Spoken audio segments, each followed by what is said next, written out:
What's up, everybody? Drew, aka Catching Rockets here. I hope y'all had an amazing Christmas. If you don't celebrate Christmas, that's cool. If you're Jewish, happy Hanukkah. I don't know of any other, what's it called, religions that celebrate anything around this time of year, but if I'm naive and don't know about something, it doesn't matter. Like, I don't care what you believe in or who you believe in.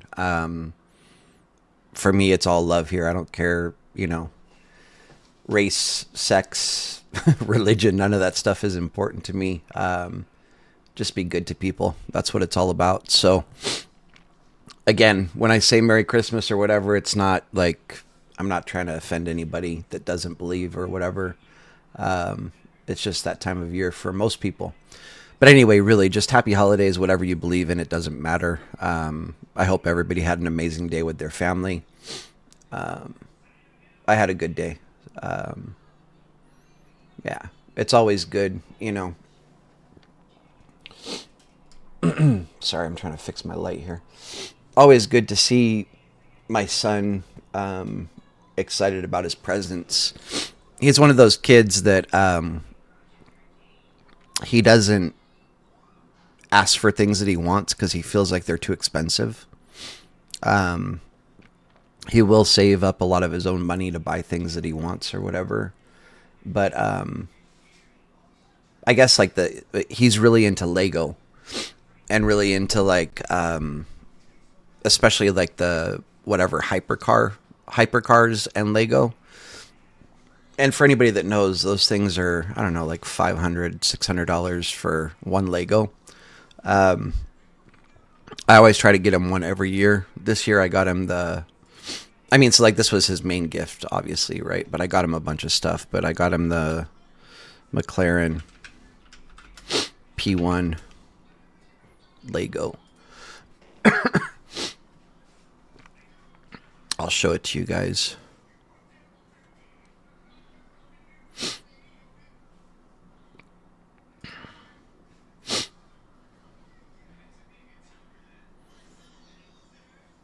So it was this one here.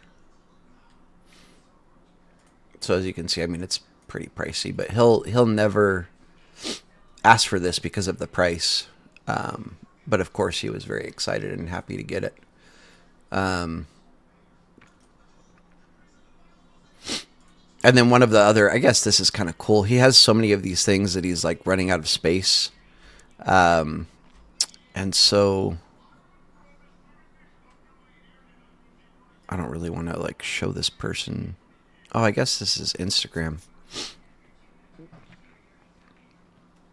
I don't know when he gets to it, but he has this display board. Yeah, so I got him this exact same thing. It's basically a picture frame that you hang on the wall. And the McLaren hangs right on it. Yeah, so that's pretty cool. I got him a couple of these boards to put his other Legos on as well. That way we can hang them on the board. But anyway, we as a family had a great day. And I apologize, everybody, that I'm going live kind of late this evening, but I worked last night. And then with Christmas this morning, I got to sleep later than normal today and ended up waking up fairly late because of going to sleep late, But also, I just wanted to chart up SPY for you guys. I looked over a bunch of tickers for options. I didn't see anything that I really liked. I will mention, like, Tesla's doing exactly what we expected. And then next, it's going to go hyperbolic. It's going to rip. Excuse me. Yeah,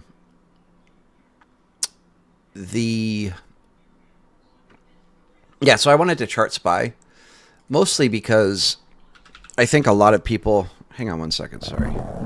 Ugh. If that was noisy, I apologize. I had like fuzz on my mic and it was going to bother me.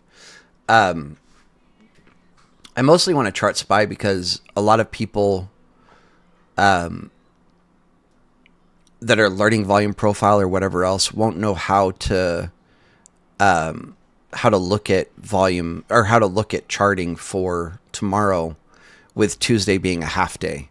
And so specifically wanted to go live today just to show you guys how to chart volume profile when there's a half day. And that way you guys know how to do it. And I decided, I have some BS I want to talk about. I mean, nothing crazy or important, but I'm going to chart SPY first, and then I'm going to talk about the BS afterwards. And that way, anybody that's just here for the levels, we can knock that out of the way. And anybody that, like enjoys hanging out with me, like I enjoy hanging out with you guys, can stick around and hang out for the BS part.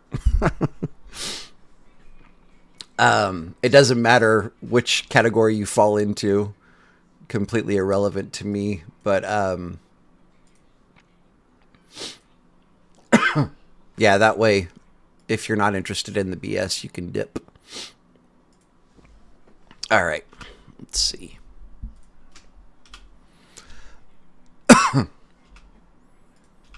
I don't. Oh, and I should add, what day was it? Tuesday? I think it was Tuesday. I took my first option trade that I've taken in a very long time.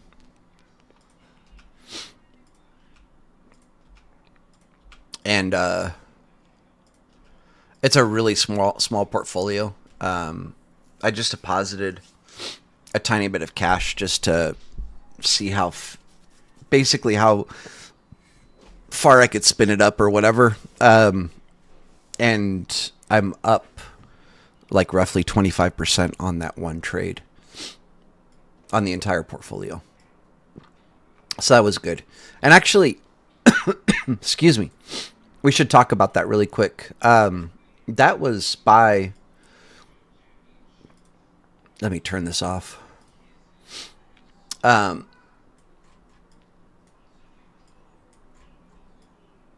Here, I'll kind of, I was kind of just trading naked price action, which is good to learn to do. I don't do it very much, but I didn't chart SPY for Tuesday's session because it was a half day and I wasn't really planning on trading. But then I was at my computer. I don't even remember what I was doing, but I was like messing around doing something.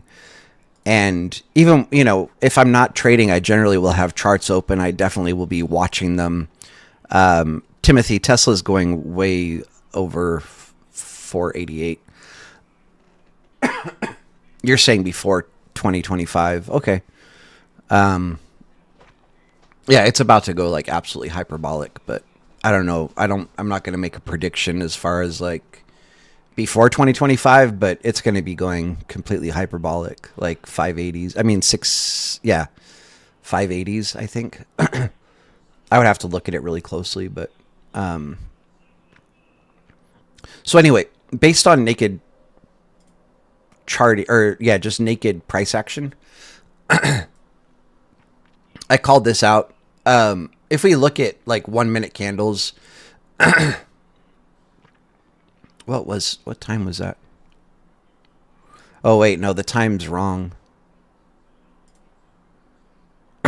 No, it says 7:02.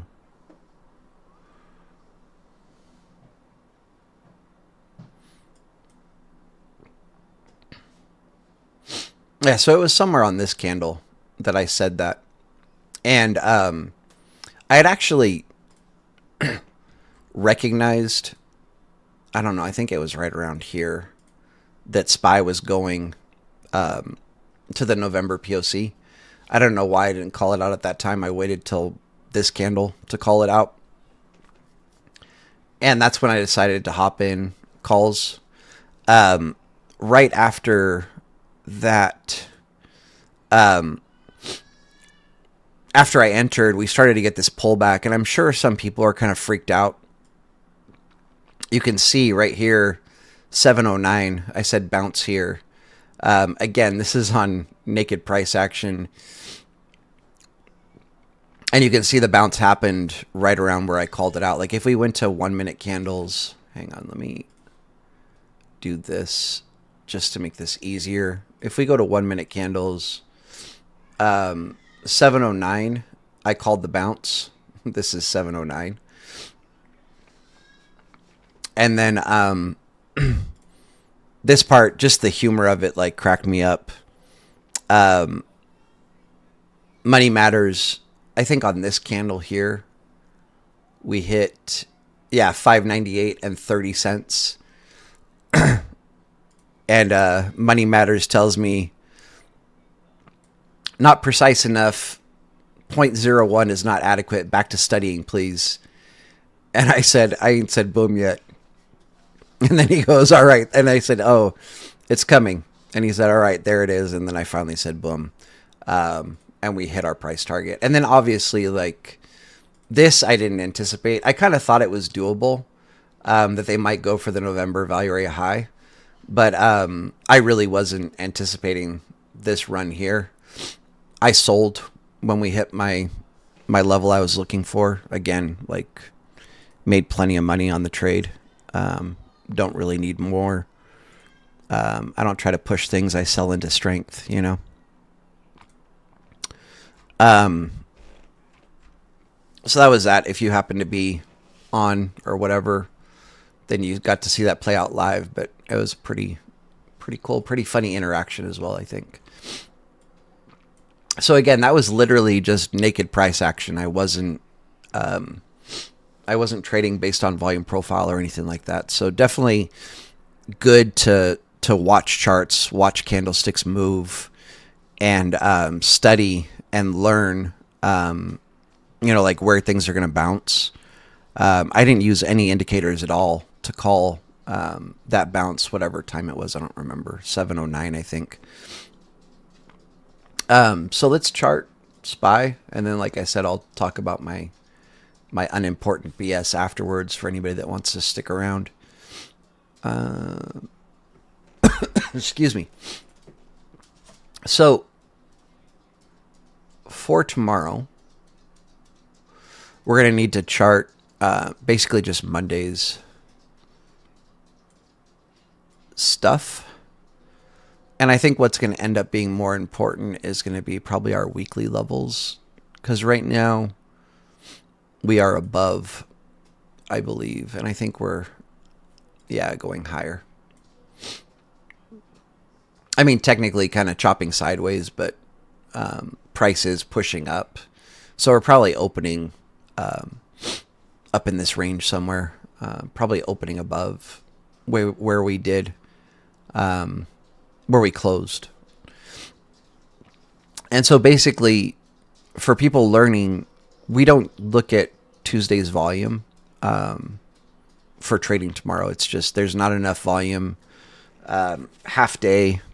So we just go off of Monday's stuff.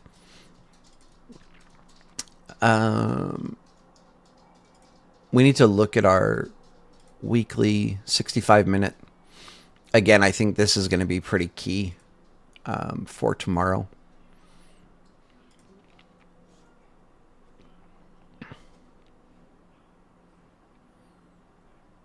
Oh, I already charted these. Okay, so previous week, excuse me, 601.74. Previous week POC, if you want the exact level, 588 and 31 cents. And our previous week value area low,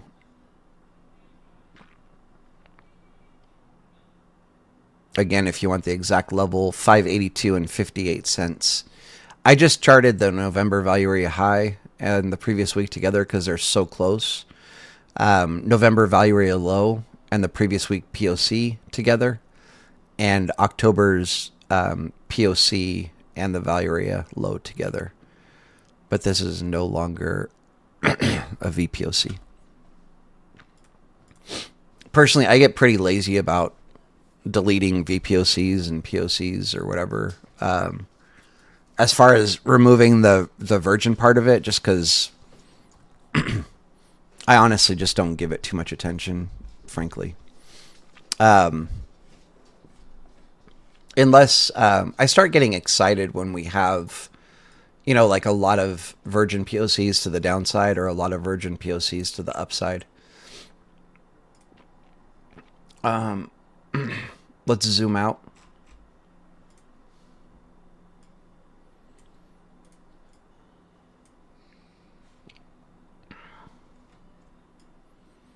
Interesting. So if you look at chart patterns or candlestick patterns, this would be considered three white soldiers, right? On the daily. But with our three white soldiers, we have volume increase or price increasing, volume decreasing, and it's decreasing massively, right? Tuesday, you kind of expect being that it's a half day, but Monday's volume compared to Friday is pretty tiny. So generally, looking at this with the three white soldiers is generally like a bullish chart setup. I don't like the decreasing volume though, but with basically like the Santa rally, retail is probably really going to be driving a lot of what might happen tomorrow, and I'm pretty bullish going into tomorrow. I don't know why I'm all like coffee and weird all of a sudden. I'm not sick or anything. I don't know what's going on. Excuse me.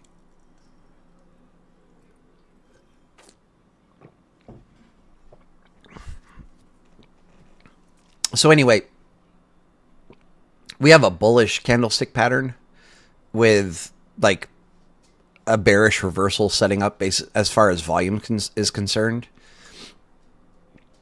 But really kind of just expect price to grind up higher and higher until the new year. And then we'll probably start to see, something more realistic where we have, down days and up days.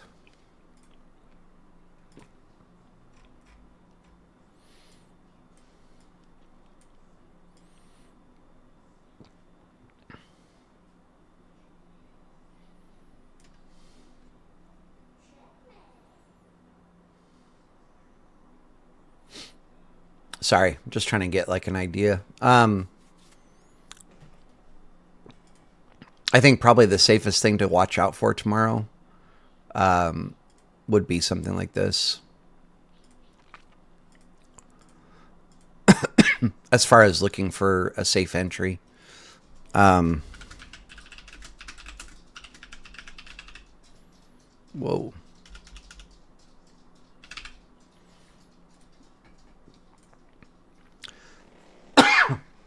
Excuse me. And then definitely just close here.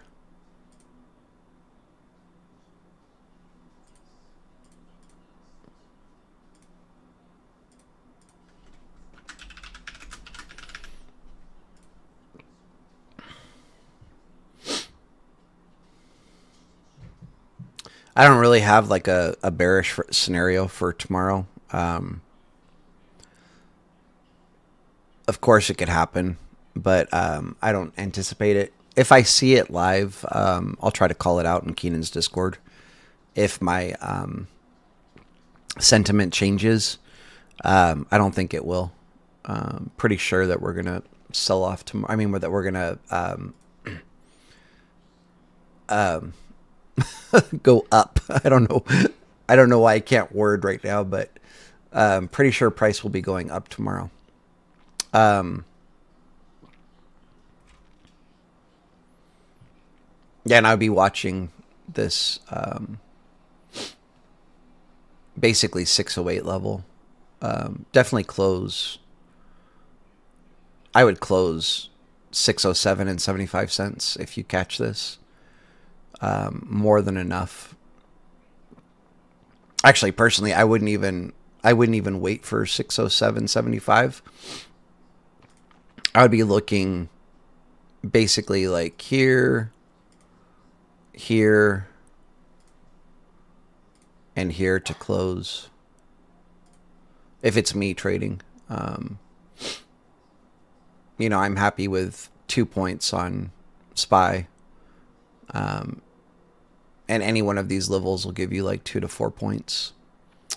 So that's me. I'll just actually mark this. I wasn't even planning on putting this on the chart, but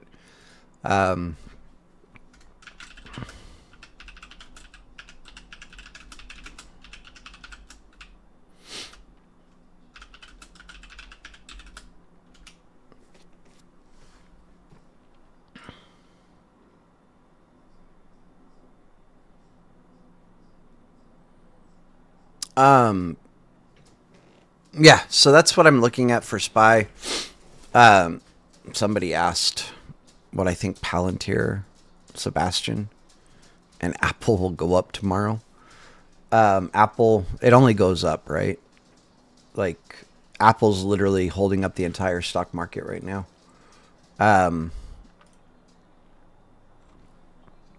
What's this? Okay.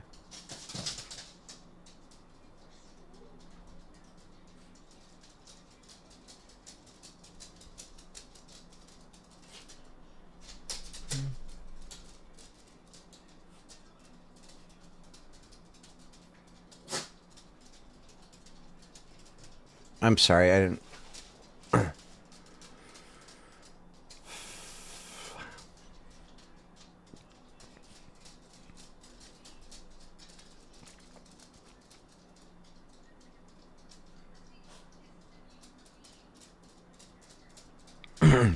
I'll explain the silence.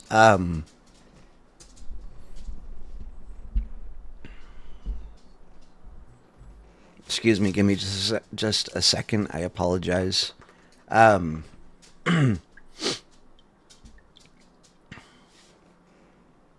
speak on something. Excuse me. For anybody that, like, we're here for the levels, we're done. For people that want to hear my banter, I guess stick around. I had a alert in Keenan's Discord in the challenge instructions channel, and I clicked on it, and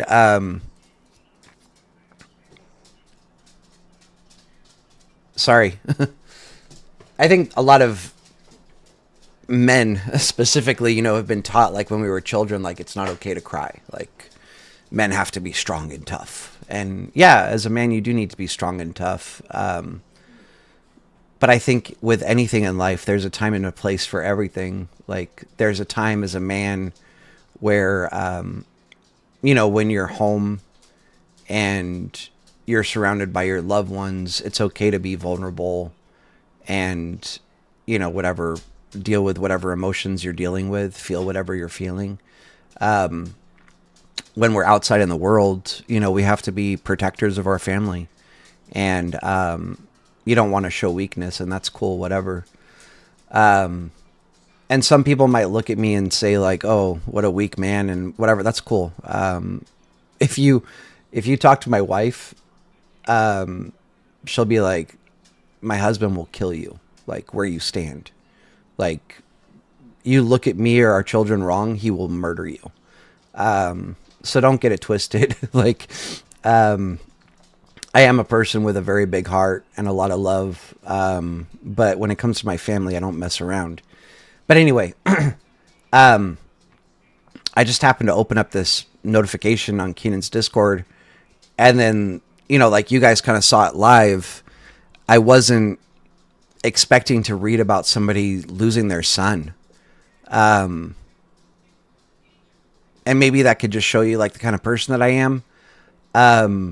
Like, I genuinely got emotional there live on stream in front of everybody. 'Cause, like, how horrible is that? Like, and I talk about this as well on the stream where I'm like, hey, make sure that you let people around you know that you love them and that you appreciate them, because you never know what tomorrow is going to bring. Right. And when I say that, it's not just blank, empty words. Like, this is real. This is the real me. You have to make sure that your family and your loved ones know that they're appreciated. Obviously, I don't know the story. I don't want to know the story, but Miss NY, whether you hear this or not, like I'm really really sorry for your loss, and your family will be in my prayers, you know, and um, I hope other people in the stream say a prayer for them as well. That's horrible. So, yeah.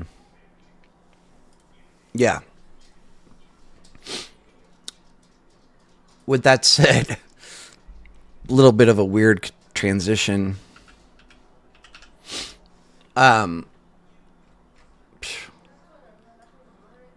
Absolute insanity. Like, I don't know PLTR as a company.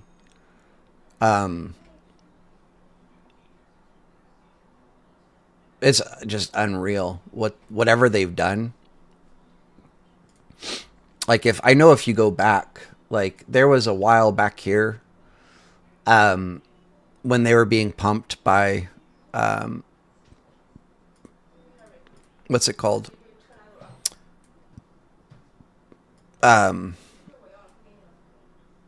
Influencers. And then, like most stocks that get pumped by influencers, they end up just getting wrecked, right? And we were down in like this $9-10 range from highs of 45.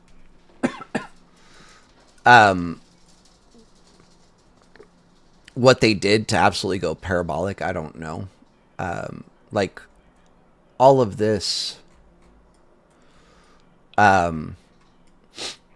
is fairly healthy.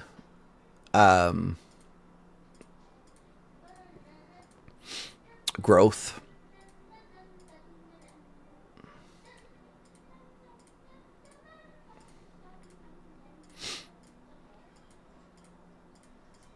Well, healthy growth up until about there. And then it looks like we had earnings.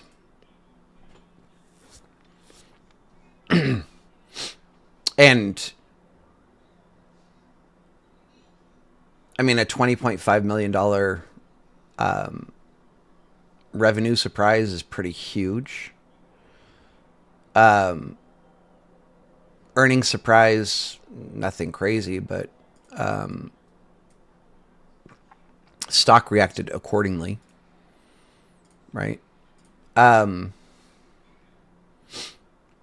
mean, like, I'm not going to do like full on technical analysis on PLTR, especially like, well, I guess this was back in November, but I know because influencers were talking about this, back here. Now they're like, see, I told you, right? Yeah. Sun's gonna shine on a dog's ass once a day as well. So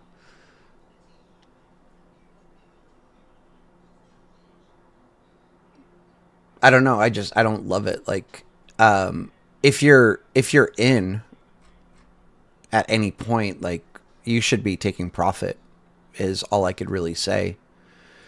As far as like a trade for tomorrow, no, thank you. I don't buy all-time highs. If you're looking to get in, I would be watching here. If you're really antsy about getting in, I'd be watching around here. But I'm not even going to leave this on my chart because if I was if I was really you guys are being bad now with the donations and then asking for requests. If I was really like, I want shares of PLTR, right? Again, I don't even know what they do as a company. I would have to buy down here. Me as an investor, right? I wouldn't be willing to get in here. So, but I'm just giving this as a level because they're probably going to pull back to here, bounce, and then eventually come back to here and then bounce. But yeah, this would be actually I would say I would grab like a small position here. Like let's just say I wanted 100 shares of PLTR.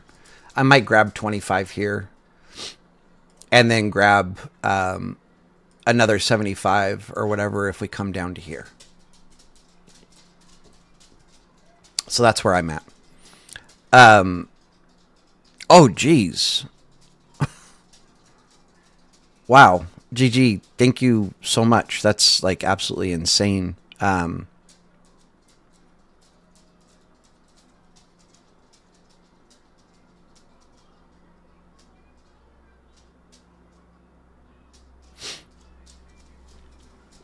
Oh, you just scared me, Michael. I thought you were saying that was your son that we were talking, or that I was talking about.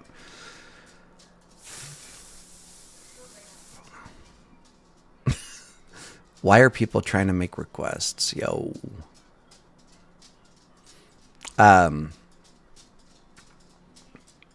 Okay. I probably just shouldn't have even looked at PLTR because it's like, I don't mind doing requests when I say it's going to be a request stream. And when I say it's going to be a request stream, it's going to be for people that,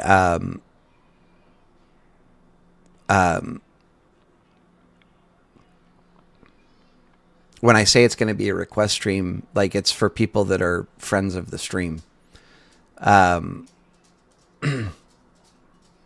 Like, but I also can't ignore a $20 donation from Gigi, right? I got to look at Meta.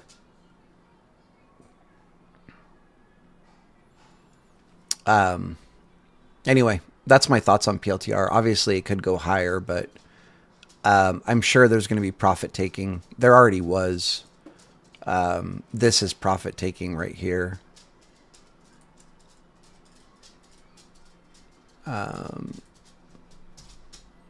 But yeah, it needs to go down. And I don't know, again, I don't know what price people got in. Even if you got in at $40, like you should be taking profit. You're up 100%. Like, maybe that's the downfall of a lot of people. We let our losers when we buy shares, we'll let it just keep going red, and we'll be down 90%. And we'll still have the trade open. But then the stock that we have, that runs up 100%, and I'm talking specifically about like buying shares, we're up 100% and we're like, oh, what do I do? Obviously, you need to start taking profit, or you need to set a stop loss, to where your position gets closed if it falls below a certain level.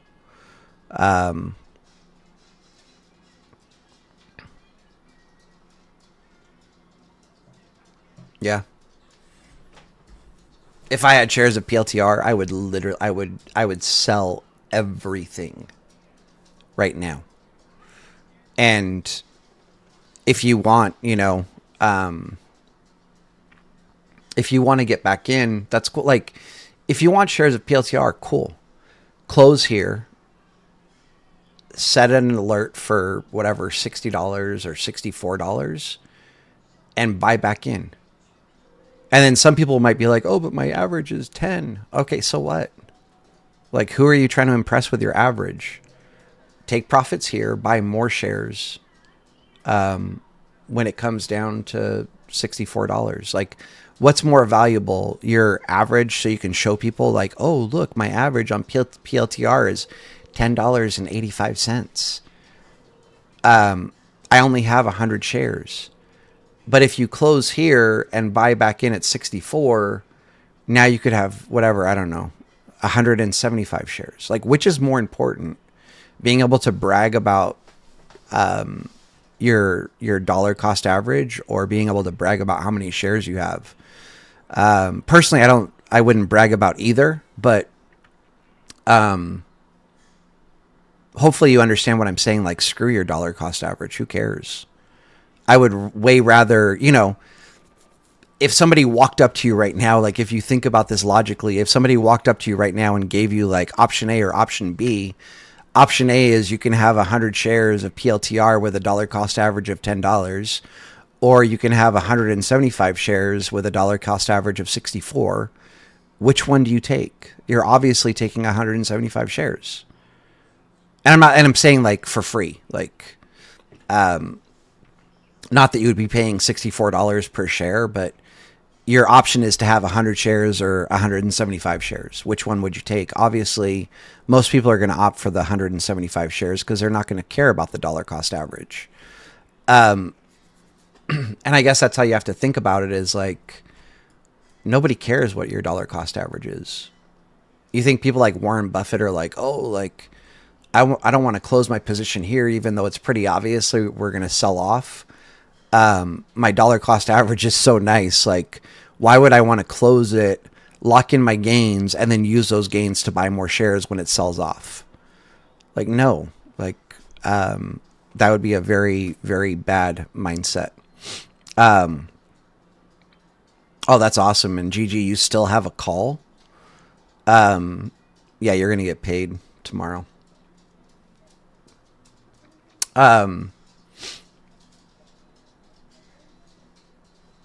So I'll make an exception. I'll look at, Gigi giving a $20 contribution. I'm looking at Meta. I don't like whatever. I'm looking at Meta because they asked. And I'll make a exception and look at Google, even though I've already looked at Google today. I didn't see anything that I liked. Which again just makes kind of like the requests weird. Because I look at most tickers anyway, and if I saw something I liked, I would have already talked about it. But we can look at it.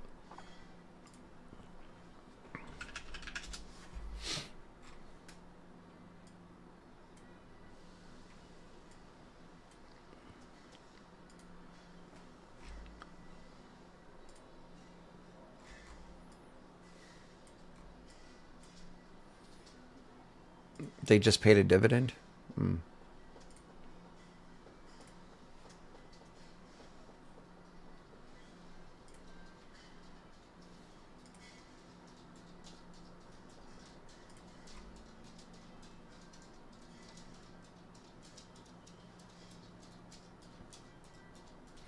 Am I confused?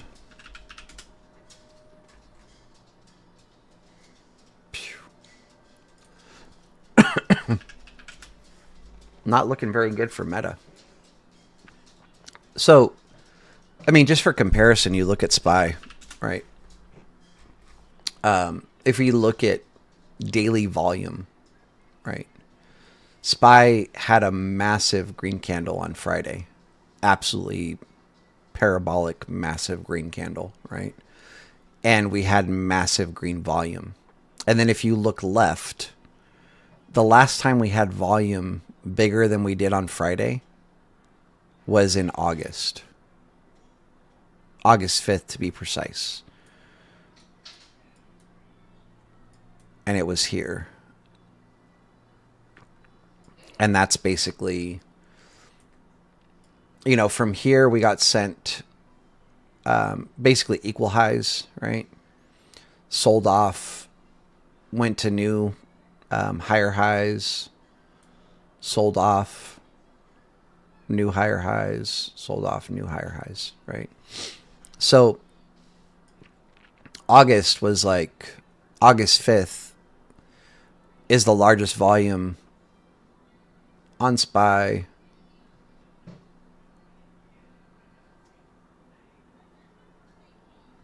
since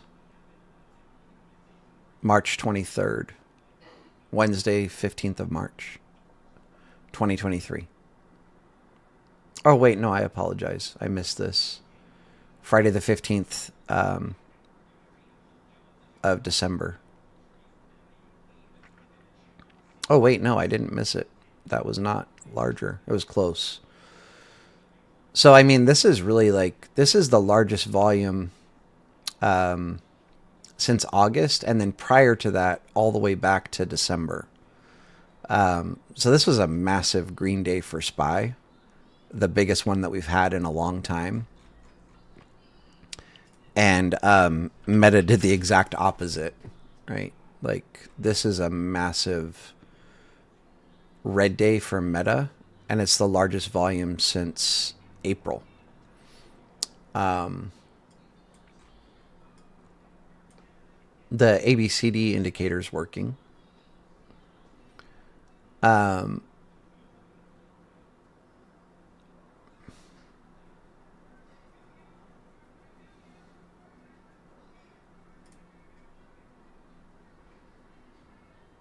This,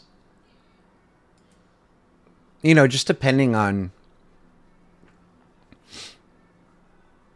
where you're at, basically, like, this is a good sign that we're bouncing from here. I don't like this red candle on a day where SPY was absolutely just tearing face, right?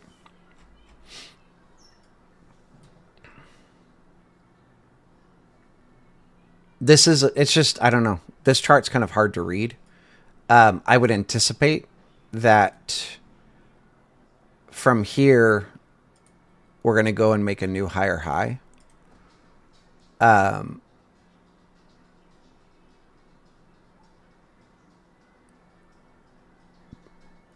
With that said, if we lose this yellow box, I would expect them to go to like 550.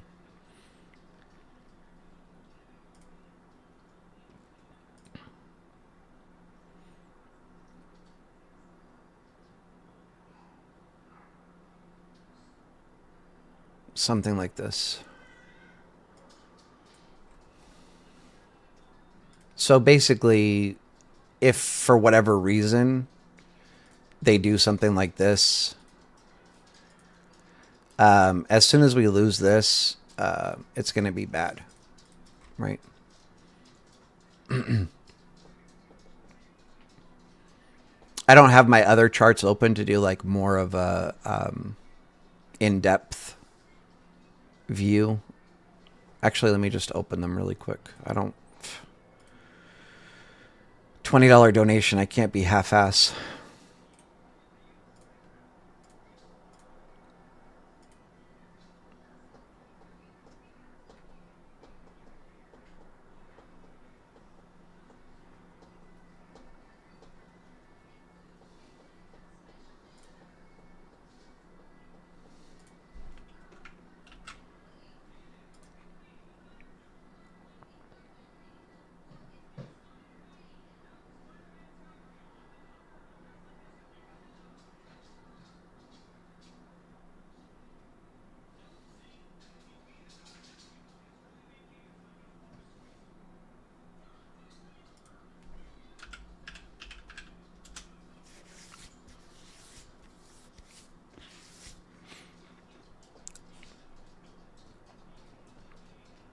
Oh, yeah, they're about to get wrecked.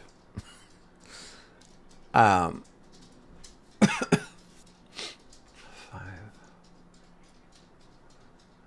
Oh, maybe not.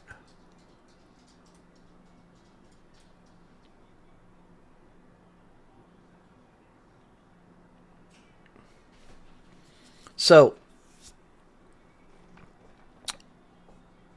shorter time frames, they're going to sell off. Larger time frames, they're going to pump. But it's going to be like a significant sell-off. Let me see if I can show you guys what I'm looking at here.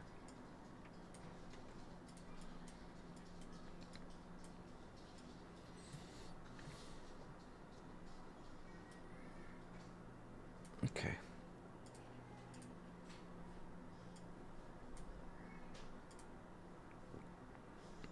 These are the clouds. Not really going to talk about what they are, how they work, or whatever, but basically just really strong support resistance levels. So you can see, like, up here, this is our weekly top. these red ones are 4-hour clouds. And so when we were inside the weekly top, we had sold off from there back inside the 4 hours. And then you can see like the top of the 4 hour acted as resistance. The bottom of the 4 hour acted as support, or the daily bottom, I guess you could say, acted as support, but both, the 4 hours acting as support, daily acted as support. So I think my initial, like, just looking at it is pretty accurate. We're going to push up back into the weekly top, and then we're going to reject back down.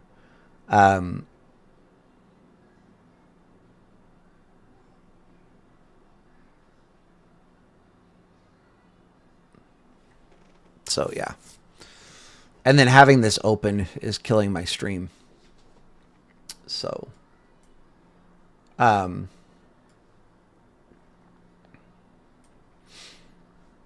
here you can see, like, this is a number 5 on the Elliot wave, which means now it needs to do 1, 2, 3, 4, 5. This is a number 3, which basically means this is on the 1 hour chart. So from here, we should get a pullback to 4 right around this level here. And then from there, they should rip it. Same thing, 65 minute, we're at a 3. We should come down to 4 and then go to 5. 2 hours, same thing. We have a 3. We should pull back to 4 and then send it. 4 hours, same thing. We have a 3. We should pull back to 4 and then rip it. On the higher time frames, the daily chart, we have a 2, which basically means when this goes down and makes a 4, this will be going down and making a 3. When this makes the 4 and then sends it, this will be making a 4, which means the next move will be down, like, to those lower prices we were looking at. So this is the bigger picture. These would be, 4 hour is no joke. This is a swing trade, right? Where when we get that 4, I would be looking right around like $600. You could grab like a few month out calls, and you're going to get a nice run. I would say somewhere between 615 and 620.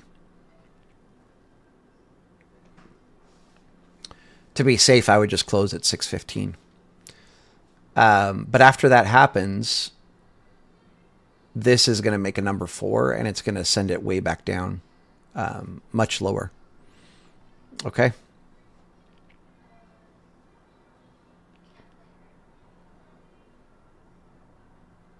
Because when I do, so Uno's asking why I don't look at volume profile for like stuff like this. It would take me way too long to like draw yearly, monthly, weekly, daily volume profile levels, and I'm good enough at trading, and this is not like, this isn't me being cocky or whatever, but I'm good enough that I can look at the charts and give you like rough levels without drawing a bunch of levels. And my rough levels are going to be good enough to trade off of, that I don't need, to draw a million lines and spend 30 minutes charting something I'm never going to trade. Hopefully that makes sense.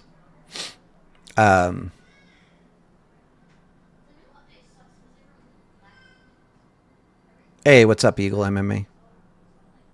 Now I'm curious, what do you,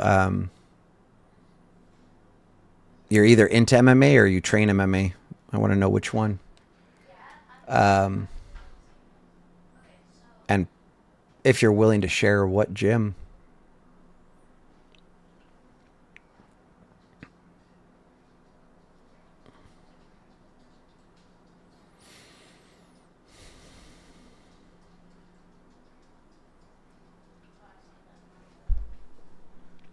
I'll peek at Google really quick.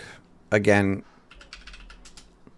I already looked at it. I didn't see anything interesting. Like, yeah.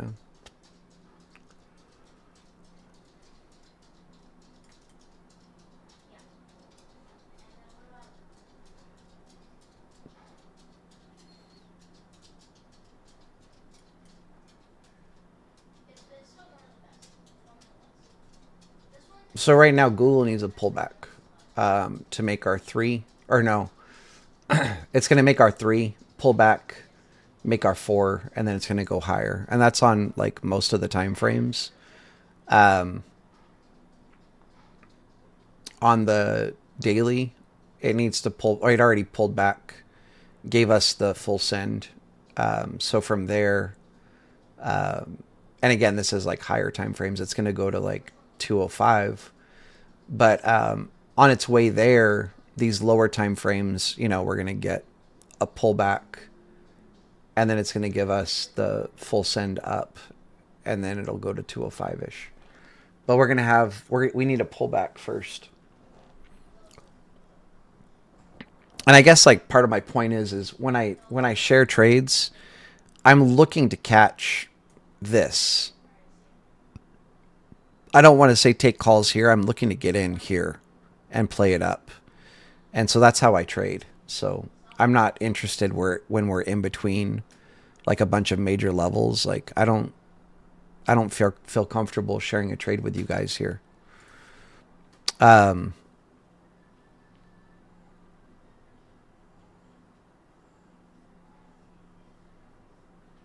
okay. So you're more of a fan. Right on. Well, welcome to the channel. I appreciate the sub. The reason I was curious, I trained MMA for a long time, and now like this might sound ridiculous until you actually like saw him, but my 10-year-old, he trains MMA and he trains like really hard. He's in the gym anywhere from like 4 to 6 hours a day, usually like 6 days a week. And he trains with like a bunch of, well, he does adult classes and kids classes. Like he's the only child that really like shows up to the adult classes. And he trains with like a bunch of UFC fighters and like whatever, semi-pro amateur fighters and just a bunch of cool people. So that's why I was asking. But yeah, my 10-year-old trains freaking hard. He's actually had 2 cage fights, and he's just an all-around cool kid. So I think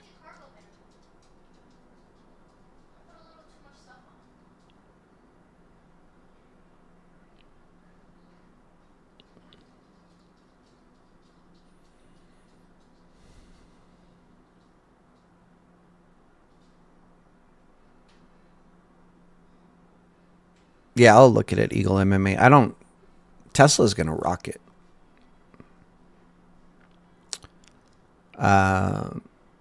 Nvidia.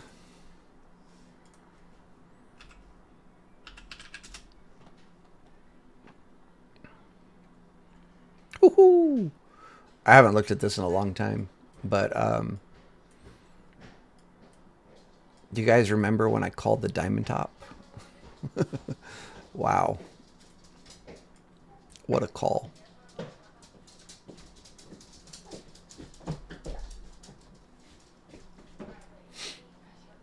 I don't remember what time frame that was on, but well, it wasn't 30 minutes. Maybe it was. Yeah. And so he lost that diamond top, made a bear pennant, like actually gap down huge.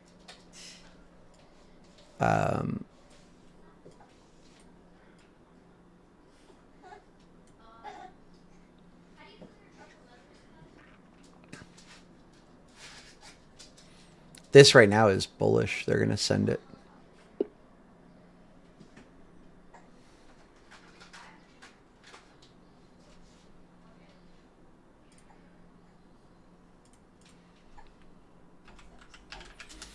Y'all are lucky it's Christmas.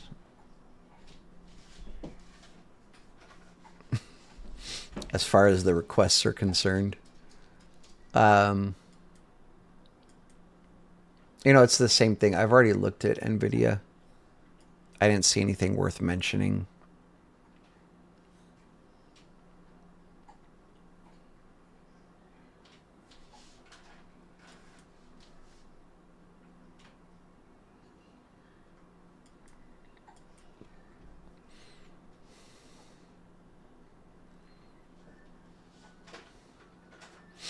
I'm not going to pull it up on my screen. I'll just tell you guys. They're targeting the daily top, which is basically right around here. This is kind of their target right now. There's a chance they go higher, but this is, I'm bullish to here, basically. Excuse me. Actually, this is too low. 44.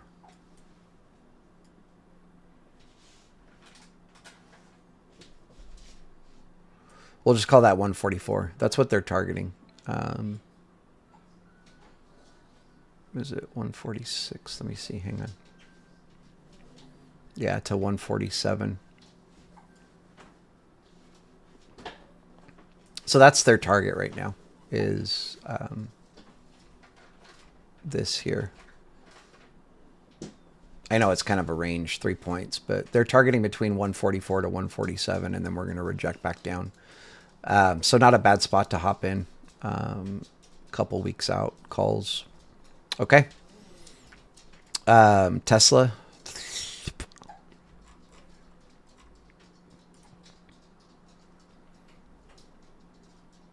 Y'all are killing me with this because I can't talk about my BS. That might be a good thing.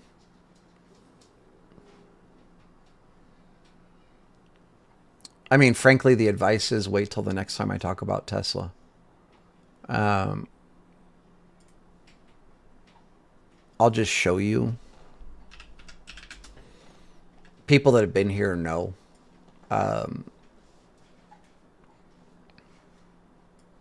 Where do we start? Back here. If we turn on extended trading hours, we kind of just don't miss on Tesla, right? So we had called back October 11th, roughly. I don't remember the exact date, but you could go back and watch my video, my live October 11th or October 10th. One of those 2 days, and I said Tesla was going to 260 and eventually 271 or 272, somewhere right around there. 271 and 65 cents, right? And I said our initial move was this green circle, which is between 238 and 35 cents and 240. And I said this was going to happen with the earnings, and that's exactly what happened. We took off from this consolidation area, ripped up, literally went right between my two levels, and then had a sell-off from there. Not a big one, but I love that it went literally right between my two levels, and then we had a little sell-off before we made the next move to my next price target, which was 260. Had a little sell-off, made our next move to my next price target, which was 271 and 65 cents. And then from there, we sold off, right? I told people as we were doing this move down, this was the next spot to get back in. And then you can see what kind of happened from there. And then from here, and again, this you can all fact check by like just looking back at my videos. I don't know which ones, but yeah, I'm done with, I'm so done with requests. You guys got to chill.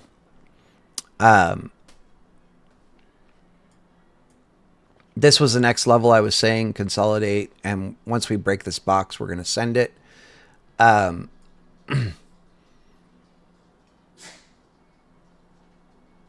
then we played calls here, but like it gapped through, so we didn't get the entry, I think. I don't really remember, honestly.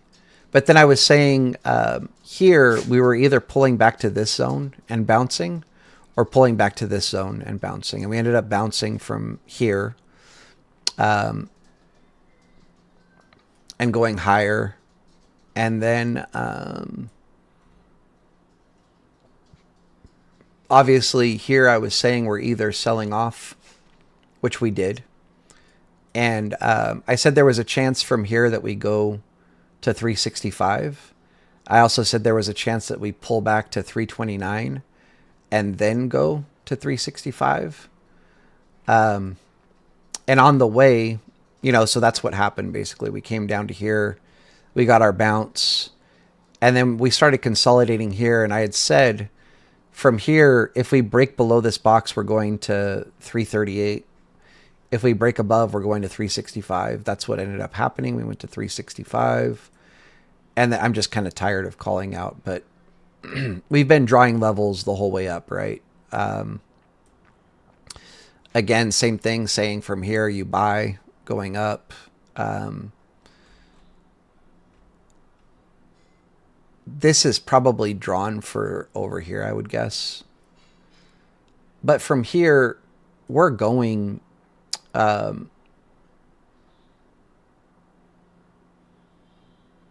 I would say probably 500.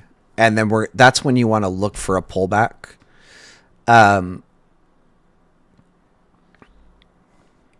That's when you want to look for a pullback to enter for whatever shares, calls, whatever it is that you're looking for. I need to close.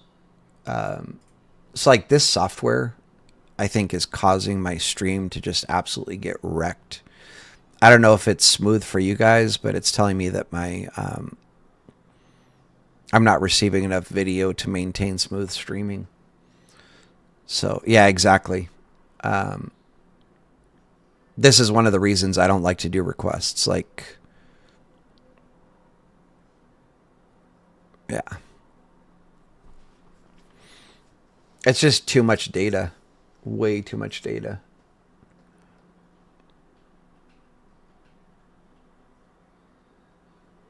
What's crazy is I have like a beast setup, and I have my internet's 2 gigs up and down, and it can't handle it. It can handle it for trading. It can't handle it while live streaming.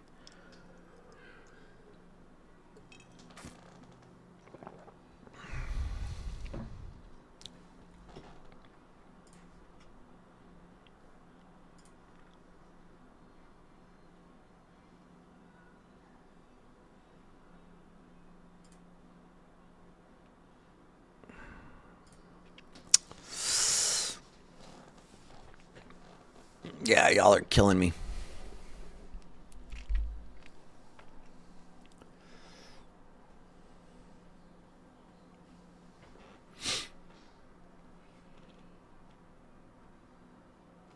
Sorry, I want to pull myself up and see.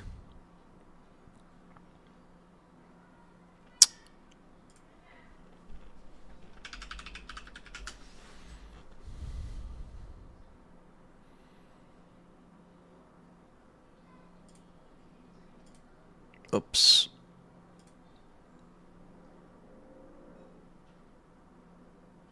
Now I'm sad because I wanted to share my story with you.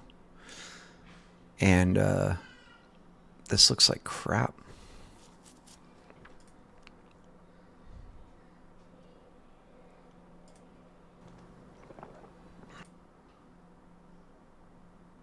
Yeah, it is lagging hard.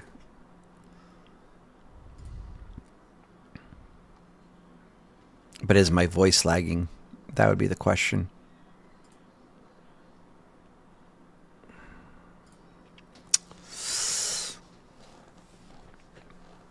Yeah, y'all are killing me. Okay, my voice is not lagging. So, I guess you guys just have to deal with my laggy now. Yeah, no worries, Michael. Sorry, I'm done looking at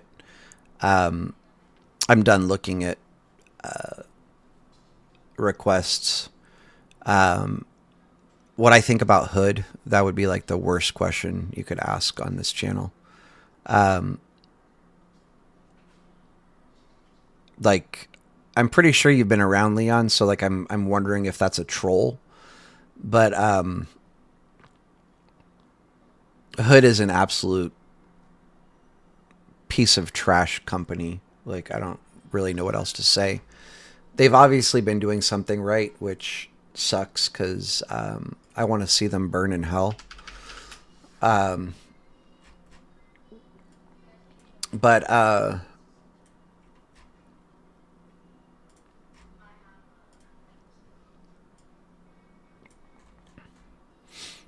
like this made me so happy. Um, and I don't know, like, are there current, like, member base either like just really close-minded or they weren't around to see it? But I've never seen a company that screwed their customers so hard and then recovered and is doing well, right? Um, this this earnings, whatever they did here, like they made some major announcements, right? I don't even know what they are, but I know they made some major announcements, and they're obviously, good improvements for people. And the stock reacted, right? And their stock reacted really well. So whoever it is, their CEO, obviously said some good things, is doing some good things for the company or whatever else. Um, but you need to educate yourself as consumers.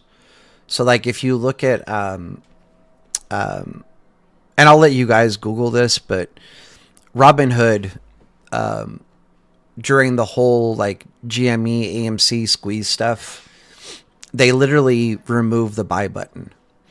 And if you understand how stocks work, like when I say this, because some people don't know this, but when you understand how stocks work, there's, what's it called? Oh, and it looks like the stream is back to good. What am I drinking? Coffee.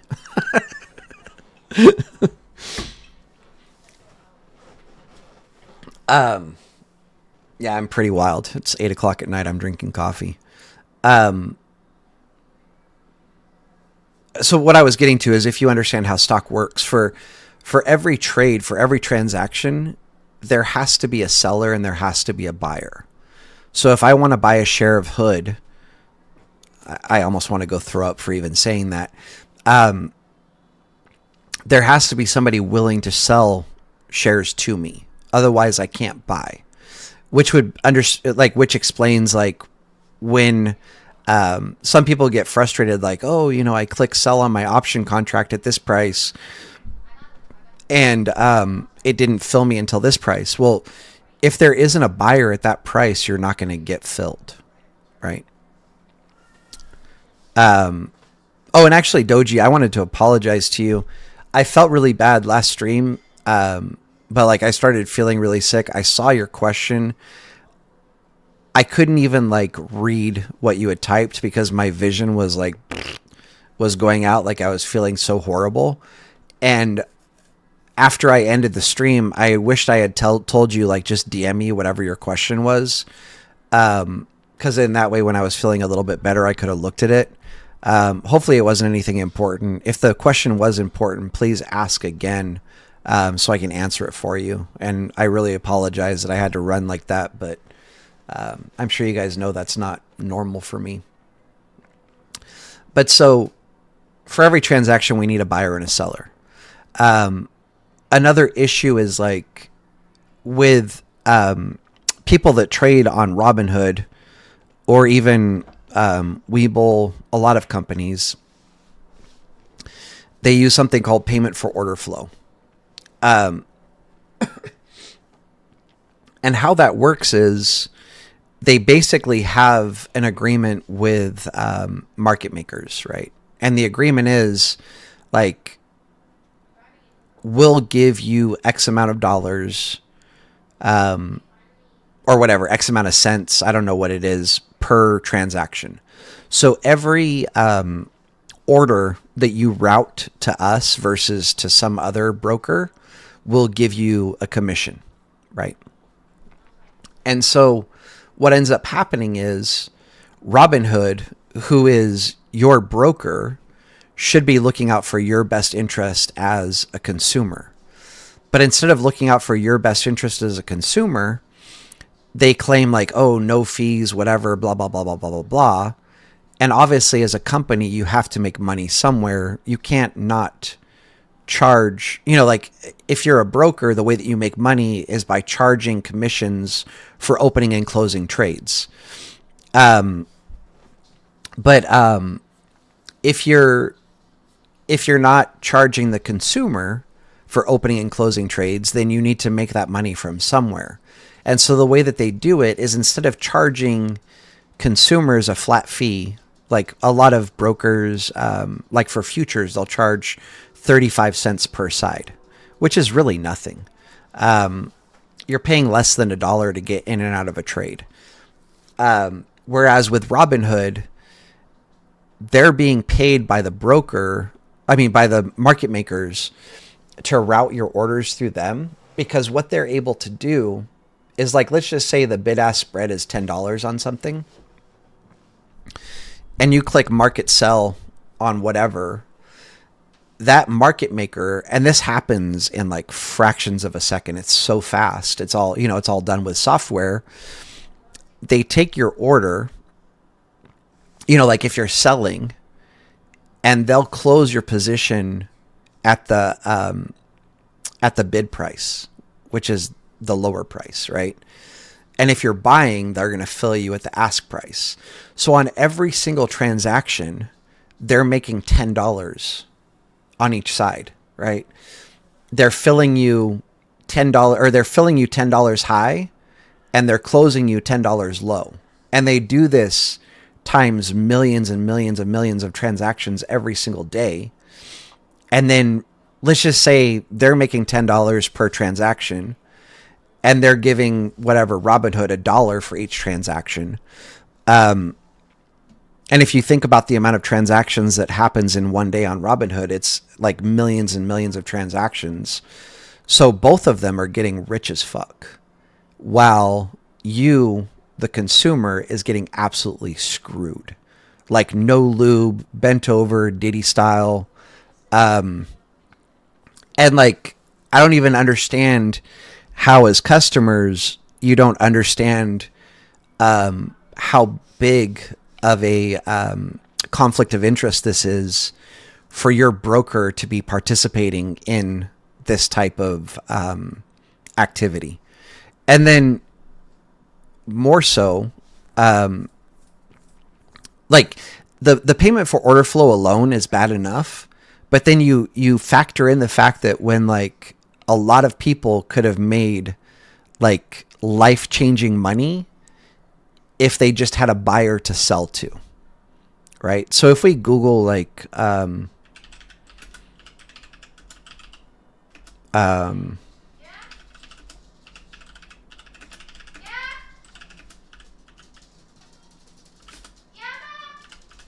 my gosh, my kid's like screaming at the top of his lungs.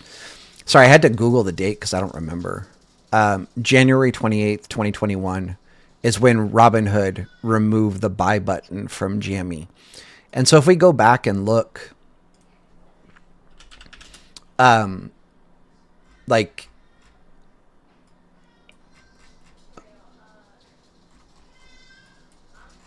I mean, you don't really have to look at the date because it's this date, right? And, if you bought anywhere in here, I mean, especially if you were a buyer, let me just move this over.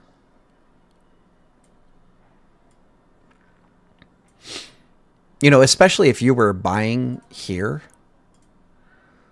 and, like you have a significant amount of shares, this is like, this could be like absolute life-changing money, right?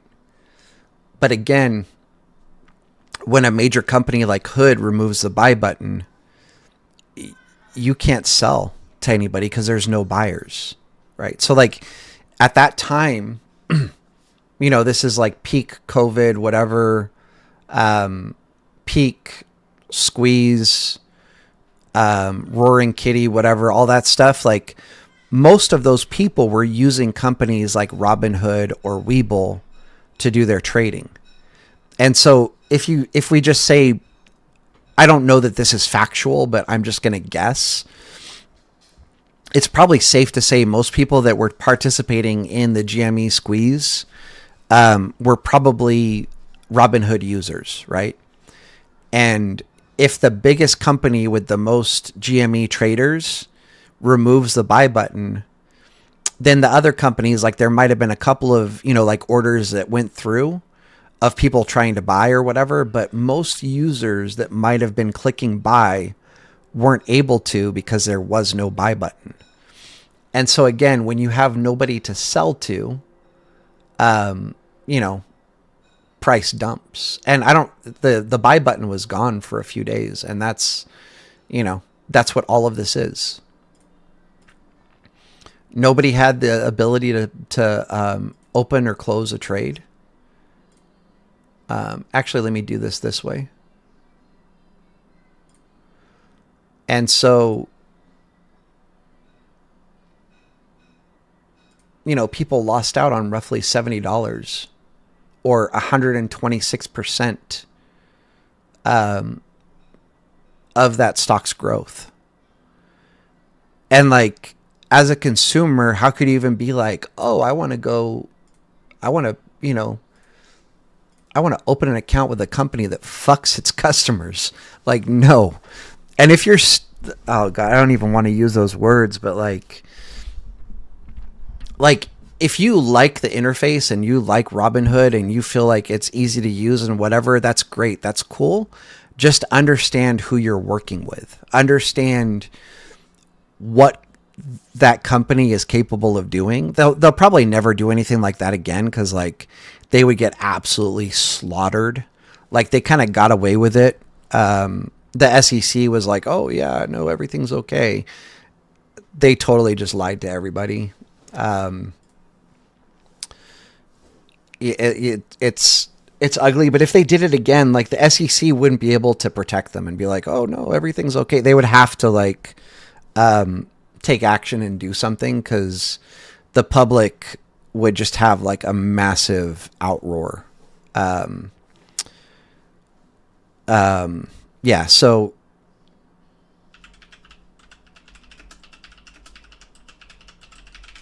hopefully you guys have understood basically what I'm saying, but I would recommend reading this. I know in Europe they've banned payment for order flow. I'm pretty sure it says it somewhere in here. In 2026, it will be illegal for companies to use payment for order flow in Europe. Anyway, I'm not going to find it, but I know that's a thing. But so this is a good read if you want to understand it. I'll share the link with you guys. I think I kind of explained it, like all overall, but it's just not good for the consumer. It's very good for Robinhood as a company or other companies that use payment for order flow. And it's very good for the market makers. And then you guys should know anything that's very good for market makers is not good for us as a consumer, as a customer, right? So, yeah. Again, if you like them, because you feel like the interface is easy to use or whatever. I mean, the first thing I'll say is they don't even have real charts. I think they're finally going to like real charts, but like, I don't know how you trade. What is it? Like if you go to like the YouTube or sorry, not YouTube, Yahoo.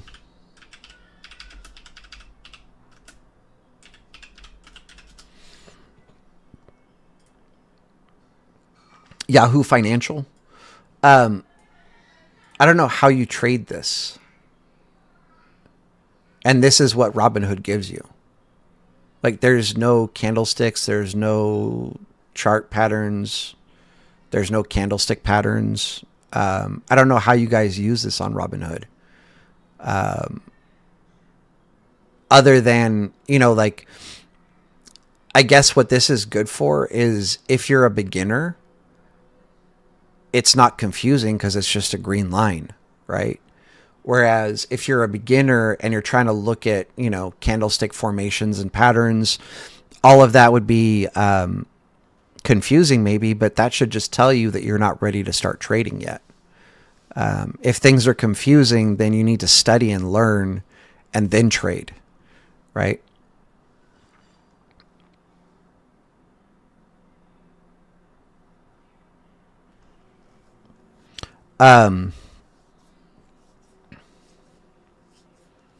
So anyway, that's my rant on Hood, payment for order flow. Educate yourself, people.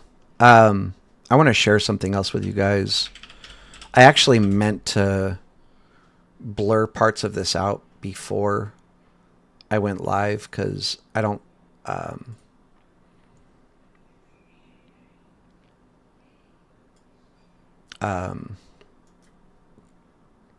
I don't know what words I'm trying to use here, but basically... Oh, I guess I can do it this way. The only thing I was worried about protecting was the person's email address. And I can do that. Like, I'm not worried about sharing my email address. You guys can email me. People do. My email address is in my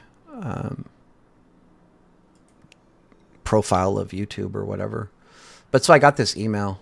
And again, oops, I didn't mean to do that. Just kind of want to show you guys, because I talk about it, but words only mean so much. So when things like this come through, I like to show you guys, like, I can't be bought. I can't be bought. You're never going to get me to discredit myself or like change my integrity for money. It would never happen. And so I got this email literally like last night. Catching Rockets, hope this message finds you well. My name is Susie. I represent a reputable stock trading platform that is seeking to collaborate with influential content creators like yourself. We're excited about the potential of working together to create engaging and informative content for your audience. This I don't even understand. Given the sensitive nature of stock information, what's sensitive about stock information? We are only able to share specific details once we have established a formal collaboration agreement. So like, you want me to agree to a collaboration, sign a contract without even knowing what company I'm dealing with? Are you absolutely out of your freaking mind? Never, not a chance in hell. And even if they came back and they're like, oh, we're Charles Schwab, I'd be like, I don't care. You can go fuck yourself. Like, if you're a reputable company, like, that's the first thing you want to do is be like, hey, I'm with Charles Schwab, whatever, blah, blah, blah, blah, blah. We're looking to do this, da, da, da, da, da, da, da. Like, if you're a reputable company, like, you shouldn't have anything to hide, right? But you want me to sign a contract and agree to promote you without knowing who I'm promoting? I'm sorry. Like, first, I'm not stupid. Second, I'm not scammable. Third, I'm definitely not scamming my audience. And fourth, go fuck yourself. Like, are you crazy? Like, are you actually crazy? Like, I actually didn't get as offended as I am right now when I just reread this in front of you all. Maybe saying it out loud, like, it offended me even more. But no, nuts. If you guys do research, like, there's so many influencers that have promoted just like weird, crazy stuff. Whoa, what just happened?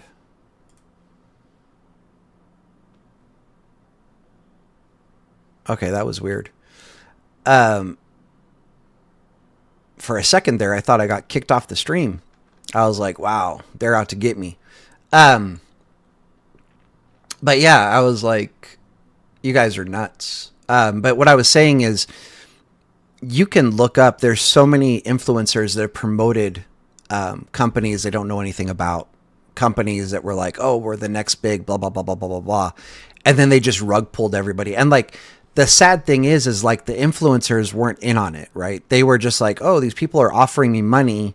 And, you know, as an influencer, like you're trying to generate income for your family. There's nothing wrong with that. But so they think that they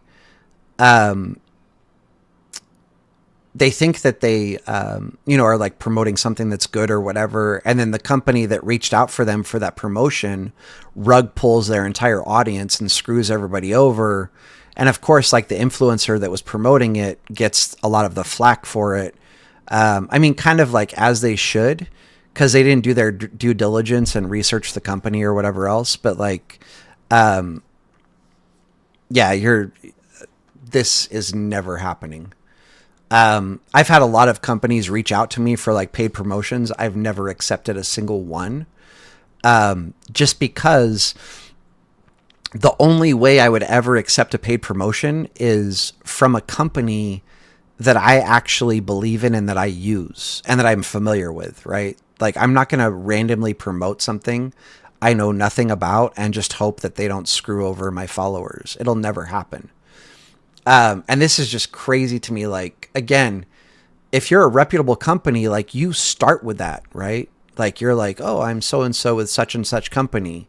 Like you've already right there, just with your name, you've already established that you're a reputable, trustworthy company to work with, right? Like saying, oh, we want you to sign a contract before we tell you who we are. I can't think of anything more shady and crazy, right?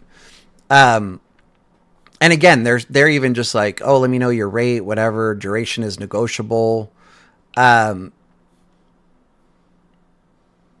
and I was like, yeah, knowing the company would be the most important thing for me, as I'm not willing to promote companies I don't believe in. Thank you for the email. Sincerely, Drew. Not going to happen, Susie. Bye. Have a good one. Yeah. So if my words don't speak on who I am as a person, hopefully showing you stuff like that email tells you like kind of who you're dealing with as a person. I'm never, ever, ever selling out to like screw anybody over. It will never happen. So just a little FYI. And with that said, I was watching some interesting videos. I actually like kind of want to shout the person out. Not that they need it, because I'm a fairly small channel and they're a bigger channel. But let me see. I got to go to my view history. I don't remember their channel name. Where was it? Echoes from Above.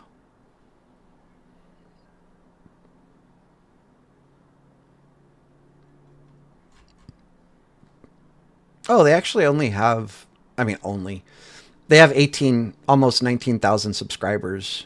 It doesn't look like they do a ton of videos.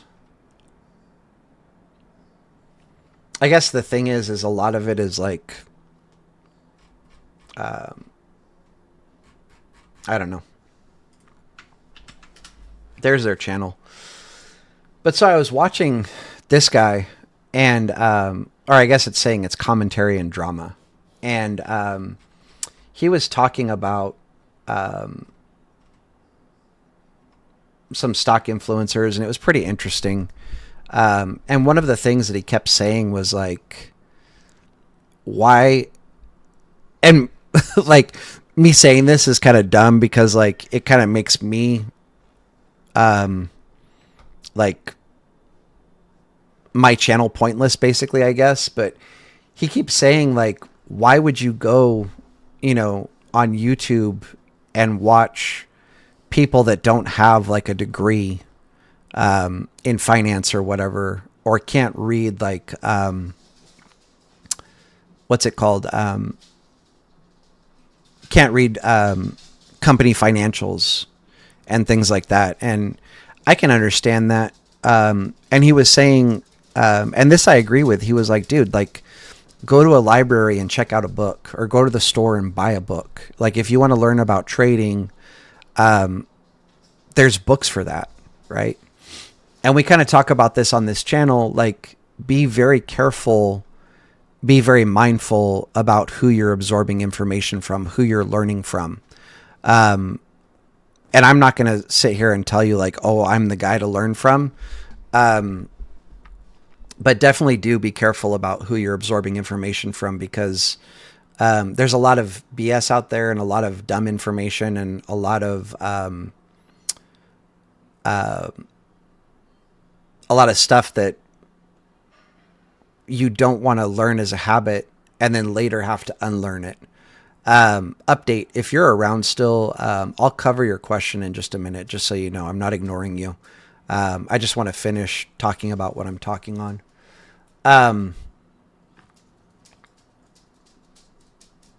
And like, I feel like we've called out a few scammers on the channel. Or actually, like, I think I've only like exposed per se, like maybe one scammer. But we've called out other scammers that people have exposed, like ICT. I don't know. There's just a lot of people out there. Any YouTube channel that you go to where their real focus is like selling a Discord, selling a Patreon, selling a course, I would avoid all of those things, right? Because really, like, the best information, I guess the best way I can put this into perspective is like, you come to my channel and I teach volume profile. I teach trading based on volume profile, time price opportunity, footprint charts. But I always promote like buy volume price analysis by Anna Cooling. Because if you want to learn volume, Anna Cooling is the GOAT. She's the one that wrote the book on volume. She's the person to learn volume for. I'm never going to be able to teach you guys much about volume. Exactly, check. I'm never going to be able to teach you guys as much about volume as Anna Cooling can. But if you read her book and then you come back to my stream, the times that I do talk about volume, it's going to make sense, right? And again, she's the GOAT. She's the one to learn from. And then when we talk about volume profile, I always say, read the book Volume Profile by Trader Dale. And the reason is he's the GOAT on volume profile. And then you come back to my channel and I show you guys like how to chart volume profile, how to trade off of it. But we're just re-emphasizing what somebody else already taught, right? Like I am not the authority on volume. I am not the authority on volume profile. And like, I'm not the person to say who is, but if I was to guess, Anna Cooling would be the authority on volume and Trader Dale would be the authority on volume profile. For TPO, it's I forget the author, but what is it? The Mind Over Markets. Amazing book. I'm going to share that book really quick because this is a really good book.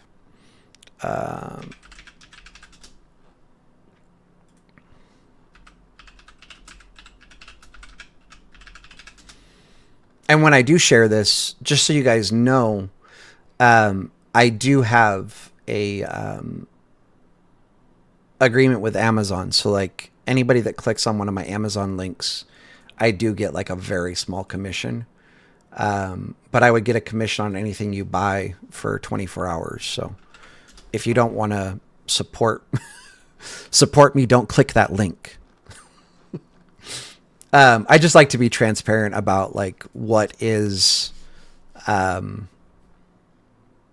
what links are, what's it called? Like, affiliate links. So that link I just shared is an affiliate link.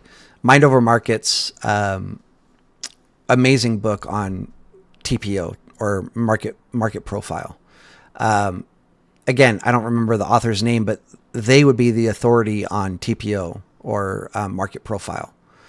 And so I completely agree with what this guy was saying. Like, don't go to YouTube to learn.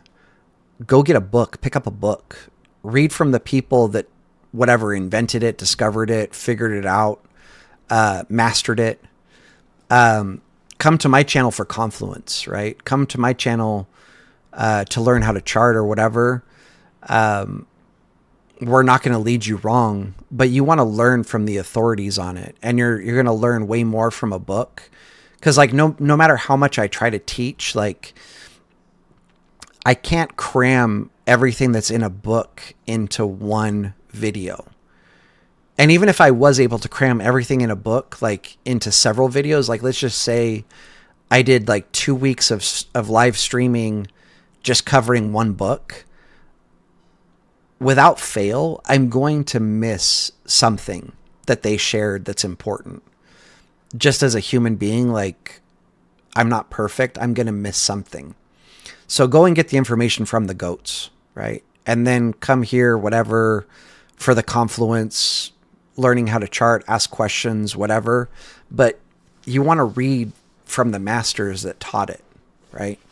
And so anyway, I just, it was really cool, like watching his videos, and he was kind of calling some people out that I'm not going to call out just because of the backlash. But I definitely agree with him.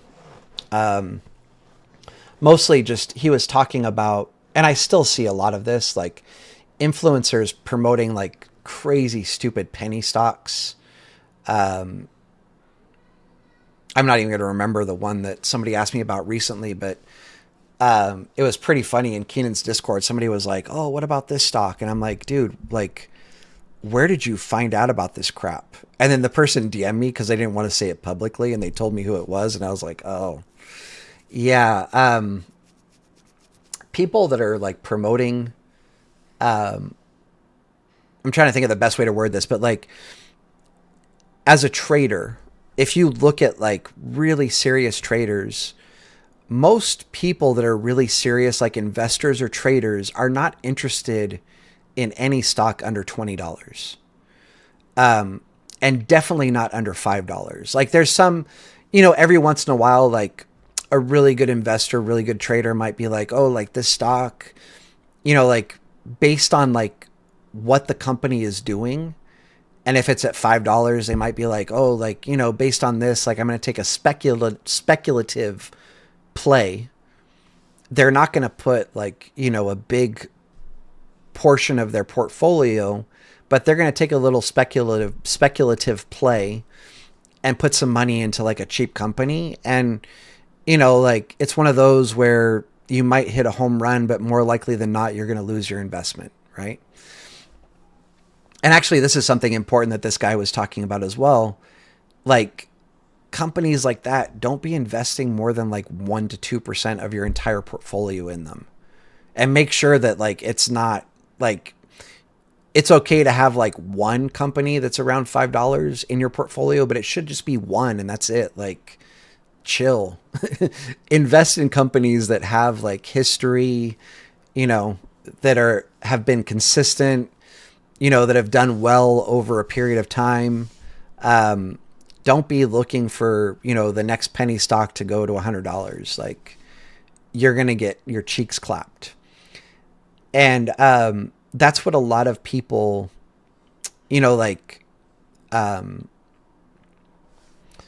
it's hard to get rich. Like if you're in the sense of like, if I'm just trading Tesla, right? I need a lot of capital to make a lot of money trading Tesla. But as a influencer, if I can find some random BS penny stock, I can be like, look, you can buy thousands of shares for, whatever, $100. And if it goes to you're going to be a millionaire. And like the numbers they might be using might be realistic, but you're talking about a company that's trading at 5 cents going to $5 and then you're a millionaire. And $5 isn't hard to accomplish, but it is hard to accomplish for a company that's at 5 cents, right? So like the information that they're sharing doesn't seem unattainable, but really it is unattainable. There's going to be, some companies will achieve it, but most are going to fail, right? And so, as an influencer, like, I can't just be like, oh, buy Tesla, because like everybody with half a brain can do math and be like, oh my gosh, I would need this many shares, at almost $500 a piece to really like make some kind of significant money. Whereas penny stocks, I just need a few $100s. And if it just runs up a couple bucks, like I'm a millionaire, right? But the reality is it's just not going to happen. And so he was calling out a lot of people, pumping and promoting penny stocks and whatever else. And it was just interesting read. Not interesting read. Interesting videos to watch, at least for me, where we agree on a lot of the same things. Trading is not a get quick rich scheme. It's a grind. It requires a lot of studying. It requires a lot of effort. It requires a lot of dedication and devotion. And like, if we go back to my learning process, like when I first started trading stocks, I'm not joking, I would sleep like maybe 3 or 4 hours a night. And we're talking for years. Because I was studying, watching charts, reading books, studying more. And like, I just didn't sleep because I was like, I got to learn, I got to study, I got to learn, I got to study. That's why only a few people are successful in trading, is because it requires a ton, and I mean just a ton, of studying and learning and reading and education. And most people think like, oh, like trading's easy. Like, let me just make a account on Robinhood and let them bend me over. And, like it can only go up or down. So I have like a 50-50 chance. And this is going to be so easy, and I'm going to make quick, easy money. And I think one of the worst things the market does to people is when they're new, they'll get like a week or two of wins.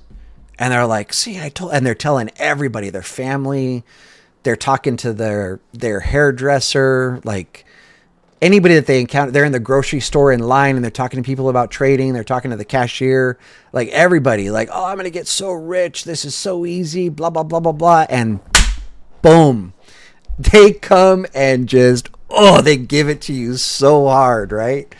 And I'm not laughing because it's funny. I'm laughing because I'm sure every single one of us have been there where you're like, oh, this is so easy that first week or two. And then the market humbles you so quickly. And then it's all just downhill from there. Like if you don't stop and be like, okay, wait, this is not easy. And actually like start focusing on studying and learning and trying to grow and get better, the market's just going to take all of your money and then it's going to kick you out the door. So I guess the point of what I'm getting at is this is not an easy game. This requires a ton of dedication. It requires a ton of studying. You have to work your absolute butt off. And when I say that, nobody that's in this video isn't capable of achieving that. But you have to decide, are you willing to work hard enough to get it? That's the real question. And I think that's one of the really nice things. And I'm about to say something that's like kind of true, but kind of not true. I'm an American, which is why I'm going to say what I'm going to say. But this doesn't only apply to Americans. But like, I know I have people from other countries that watch the channel, and I'm not trying to exclude you, but I can speak for America, and America as a country really is the land of opportunity. And like, with that said, I've lived in different countries. I've traveled all over the world. I've been to a lot of third world countries.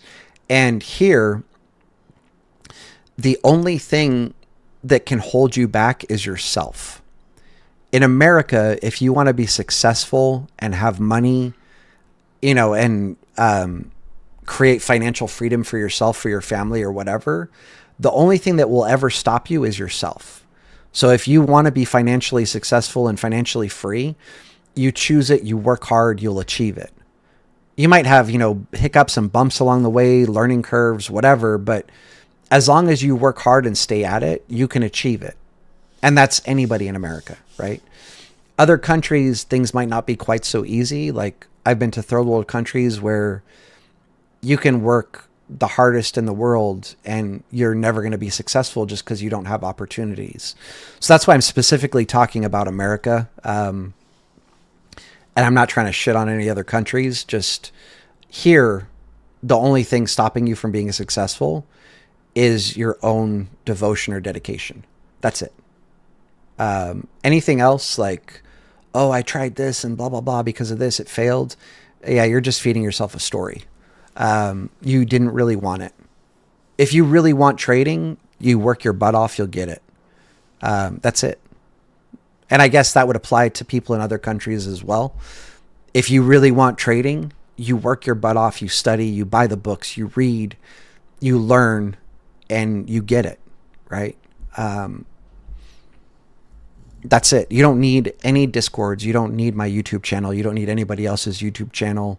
I will say, like, probably one of the best things about my YouTube channel is there's a ton of books that you can read. And it's like, which ones do I focus on? And I feel like we give you like the, what I consider to be some of the best trading books, out there. And, like with that, like you study, you read, you learn, you grow, keep grinding, keep getting better every day. I mean, I even say this to my son, like 1% better every day. Just get 1% better every day. You'll eventually achieve your goals, right? So that's the goal, is just 1% better every day. What was I going to say? Sorry, there was something else I wanted to say, and I think I'm not going to remember what it was. I've still got updates question in the back of my head, knowing that I need to answer him.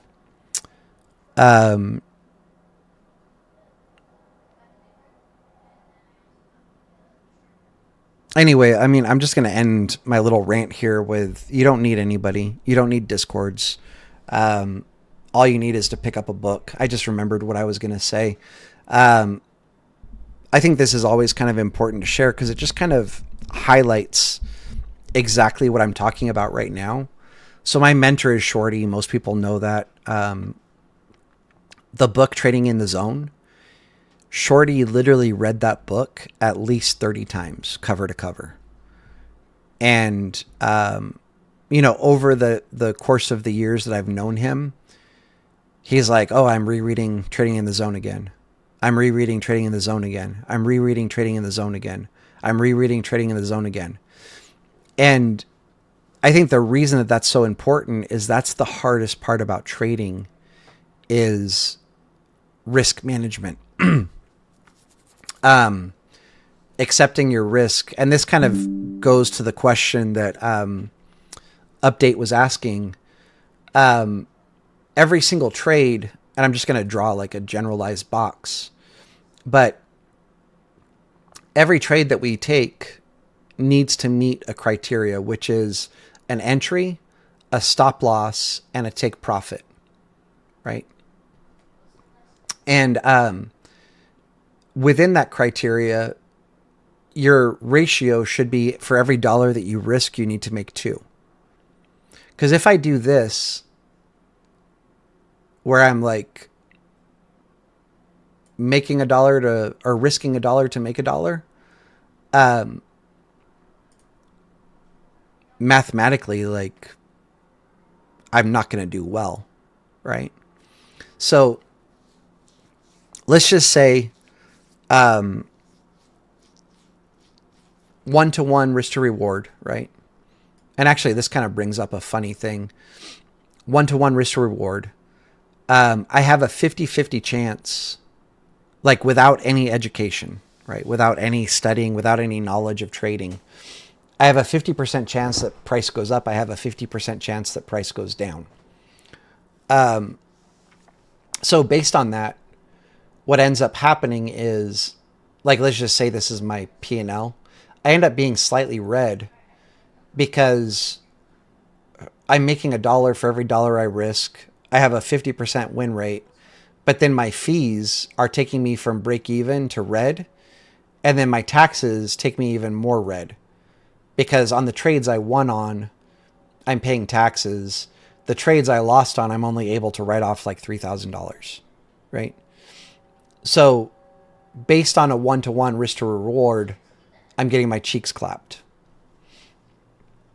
If we do 2 risk minimum, 1 reward, 50% trader, I'm making money, right? The issue here is a lot of people, as soon as price goes like this, they'll move their stop loss up. And then what happens is price does this.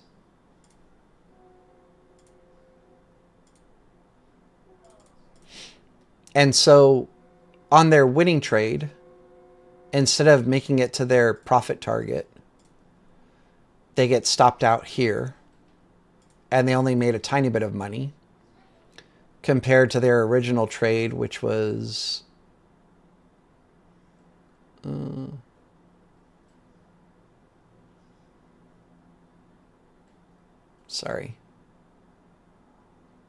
there.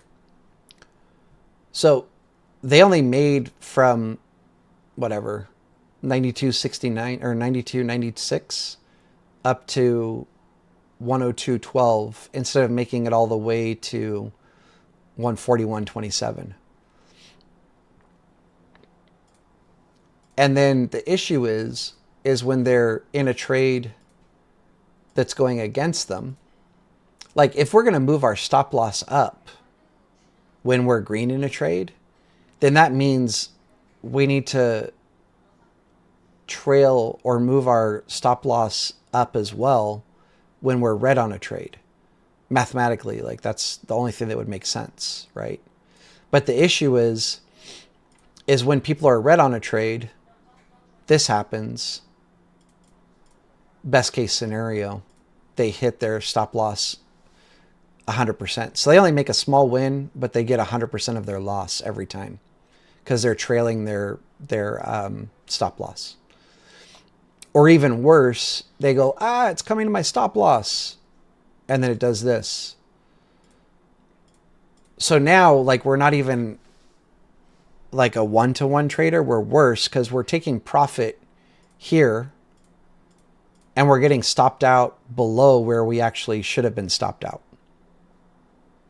Hopefully this is making sense to you guys. Like, mathematically, this will never work. If I traded like this, and when I say it's not bragging. Like, I think most people here know, like, I'm a good trader. You guys have seen me do it live. I've shown you guys like P&Ls. I've shown you guys accounts that I trade on. I can show you guys the account that I'm growing right now. Let me find it really quick.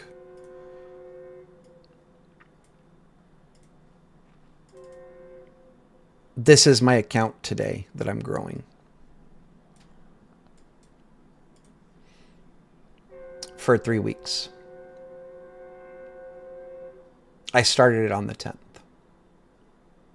Right? So, I'm sure most of you know that at best, like, I'm a decent trader, right? So, if I was taking profit here, right, I think my win rate's probably right around 70%.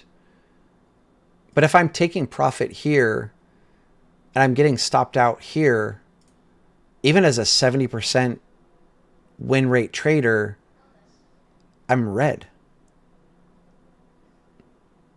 Yeah. Don't worry, update. I'm getting there. Slow down, brother. Slow down. This is more important than where you place your stop loss. Because where you place your stop loss doesn't matter if you keep taking profits early. I hope that makes sense. That's because that's the real point that I'm getting to, is that yes, it's important to know where to place your stop loss. Yes, it's important to know where to take your profits. But more importantly is you let the trade play out. It either hits your take profit or it hits your stop loss. People that say things like never let a green trade go red are not traders. You can let that sink in. You can be like, that's crazy. But it's facts. I think one of the best trades I ever took in my life was on NQ. And we'll just go to NQ. I actually maybe go here.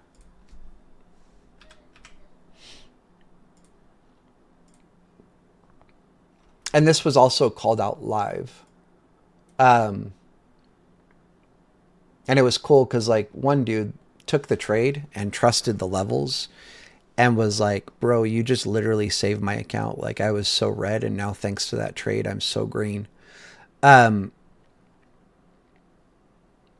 part I don't remember is how much the trade was. I think it was like a few hundred points.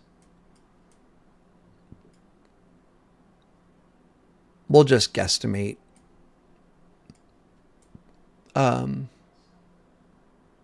96. Yeah, it was definitely more than that. We'll just say it was like something like this, okay? And it was an overnight trade. And I had like the biggest oh crap moment in this trade. So I entered the trade. I called it out live.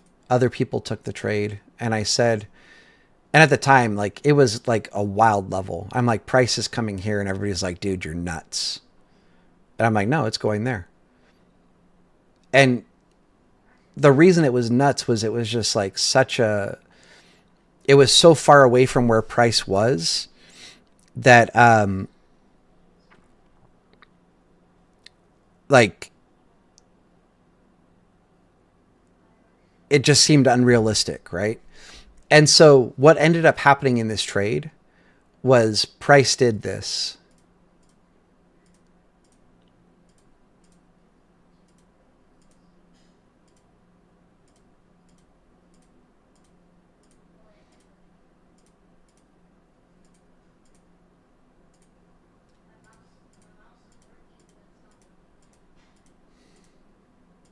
Oops. I'll just make it sweet and nice. It did this. Never let a green trade go red. No, trade your levels. Be an actual motherfucking trader. Figure out your entry. Figure out your stop loss. Figure out your take profit. Don't accept anything in between. And when I say that, like, hopefully this makes sense from what I was just talking about. If you take profit, you know, if I trail my stop loss, I don't know. Yeah, it's not going to let me drag that down. And okay. If I start doing this, I'm never, ever getting here. But again, every time I'm red, I'm going to hit 100% on my stop loss. This, you have to understand this. If you don't let your trades play out, if you don't trust your levels, you're never going to make it as a trader. And that's why, this is why, like, reading a book like Trading in the Zone, which talks about accepting the risk when you enter a trade or accepting the risk before you enter the trade. And I actually saw an ad on, I think it was YouTube this morning. And I was like, dude, you're a joke. Like, I couldn't reply to the ad because it's an ad. But this guru or whatever the hell he is, like talking about, oh, this is how you trade. He goes, watch, I'm either going to make $200 or I'm going to lose. And it's going to take 5 seconds. And, or actually, I don't remember how much time he said. But he was like in his living room. And he's like, I'm going to show you guys how to make $200 in 15 minutes. And this is how I go about my day. And he literally took a trade where actually it was a short. And it was like based on 2 lines. He was like, if blue is above this red line, then I'm bullish. If red is below this blue line, then I'm bearish. And his trade, what just happened? Bro. Oh, I think I'm too zoomed out. Yeah. So he literally did the inverse of what we're talking about, which is he was risking like he was risking, I want to say $1 to make a quarter. Right? So like his stop loss was up here, his take profit was down here, and then he entered the trade with what I would consider a large sizing for a very small move. So very high risk, very low reward. And then even worse, he's risking 4 times what he's making or 3 times what he's making. Mathematically, this doesn't ever make sense. But as he's talking, he's walking from his living room like, watch, I'm going to do this in 15 minutes, blah, blah, blah. Rounds the corner. He's like, you just need a desk and a computer. And he sits down at his computer and he enters the trade. And the trade actually went more red than his profit level. And then it finally, like most people would have been stopped out because this ratio is disgusting. And then it finally did this and hit his take. And he's like, see, and that's it. Boom. And I'm like, dude, like that is the worst advice I've ever seen in my life. Right? What's up, Chef? This is how you fail at trading, risking more than you're making on every trade, or trailing your stop loss and your trade gets closed before you make it to your profit target. But so I'll tell you, like when I was in this trade and it did this, I was like, I'm the dumbest person alive. Like, why would I not just close and take my profits? Right? Like, how stupid am I? I was up thousands to go to red. And then as soon as it starts going back down and hits my take profit, I'm like, okay, I'm not stupid. I'm a trader. That's what it is. That's the distinction between that 2% that make it in this game is trusting your levels, 1 risk, 2 reward minimum. If you want it to be easier, you do 1 risk, 3 reward minimum. Shorty's all about like 1 risk, 3 reward, 1 risk, 4 reward. He doesn't even really look for the 1 to 2 trades. He's more looking for 1 to 3. Okay. Hopefully this makes sense. Update. We're about to answer your question more precisely, but all of what I just covered is really important to know. Okay. As far as stop losses are concerned, let's just say, I don't know. Let's say I want to take a short right now on NQ and I'm targeting, like the high, here. This is an SR flip. This isn't a trade that I'm taking, but I'm just trying to give you guys an example really quickly.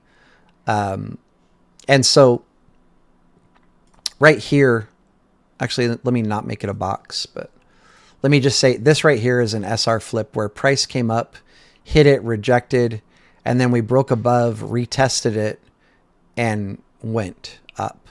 So this is currently support resistance right here at that line. And so if I'm trying to take a short here, whatever it is, and I'm targeting here, the first thing is I need to figure out my entry and my take profit. And before I enter the trade, I need to make sure that I can make $2 for every dollar I risk. What's up, Nora? How you doing? Merry Christmas. Happy holidays. All that good stuff. And so what I do from here is I look left, right? And for me, looking left, like the first thing that sticks out to me is this level right here. And hopefully you guys can see why. We hit there, rejected, hit there again, rejected, and then finally broke through and it started acting as support, right?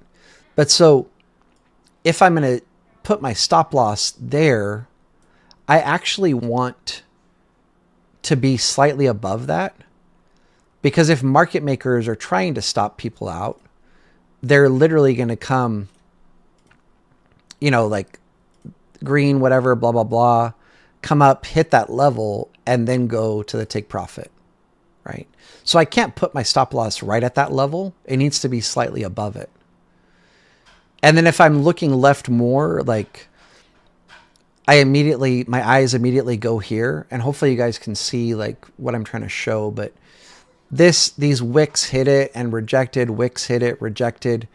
And so then the same thing, like my stop loss would need to be slightly above that. Or if I want to be really safe, then you look at like the all-time high kind of thing, and you want your stop loss slightly above that. I can't take this trade. It's 1.83 reward for my one risk. So I'm not making $2 for one risk. So if my stop loss needs to be above here, I can't take the trade. So this is out of the question. If my stop loss needs to be above here, I can take the trade. I'm making 2.36 for every dollar risked. If my stop loss needs to be above here, I can definitely take the trade. I'm making almost $4 for every dollar risked. Hopefully this makes sense. Update, but when you're trading, you're always looking left. You're looking left to find your take profit, and you're looking left to find your stop loss. And you're just looking at other candles to figure out like where's the most likely place that they would go to stop me out. And based on that, can I take this trade? Shoot, and they just almost hit my take profit. As I'm messing around here. That's kind of funny. They sold off pretty hard. So like if we look at SPY, where I have actual levels drawn, and we go to like a 5-minute chart,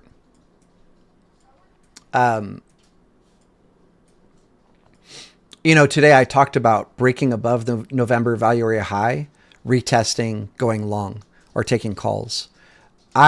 For me, breaking above a level and retesting, I want to see at least 3 5-minute candles above this level and then retest it, and that's where I would get in. So as soon as this level gets broken, I have 15 minutes to plan my trade.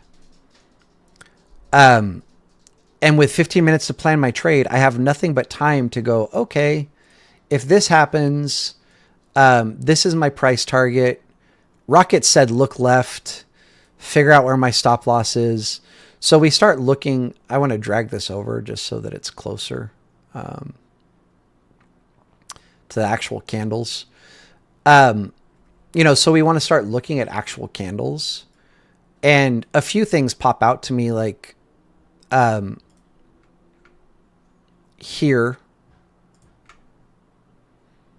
This to me is actually way better, and hopefully that makes sense why. Or actually even slightly below that, like here is way better level that I would want to have my stop loss below. And then no question, like I don't even need to draw a line, but November POC is going to act as a major support level if we come back to there. Actually, like if this didn't happen, like if they didn't give me this trade and price comes down to here, I would be interested in grabbing calls from there. So if I'm interested in taking calls there, then that's a decent level to have my stop loss slightly below, right? If I think that's a good place to enter a trade, then that's a good place to have my stop loss slightly below. So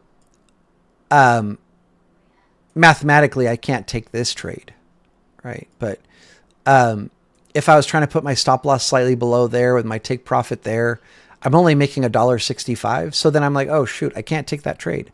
So then I wait for the next setup, right? But if I'm looking here, with my stop loss below this, then yeah, I can take this trade. 2.51, I'm making over $2 for every dollar I risk. Below here, I can't do it, right? Mathematically, I can't take that trade. So that's all you do. Are there times that I want to take a trade and I'm like, shoot, the reward is not there for my risk? Absolutely. Do I take the trade? Absolutely not. So, sorry, I want to make sure everything's back to how I left it. When I draw levels, I don't change stuff until the next time I go live. So you can always compare my current chart to the last time I was live. I don't change anything for accountability's sake, right?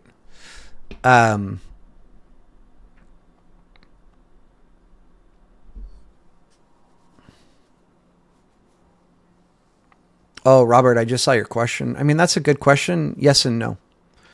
Thank you, Kingdom Minded. I appreciate that.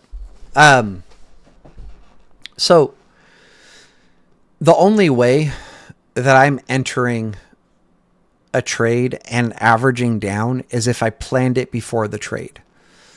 Like if I look at, let's just say these levels here, right? And I'm like, I really want to be in calls at whatever this is, $5.95, 29 cents. But there's a good chance that price is going to come down to $5.94, 51 cents, right?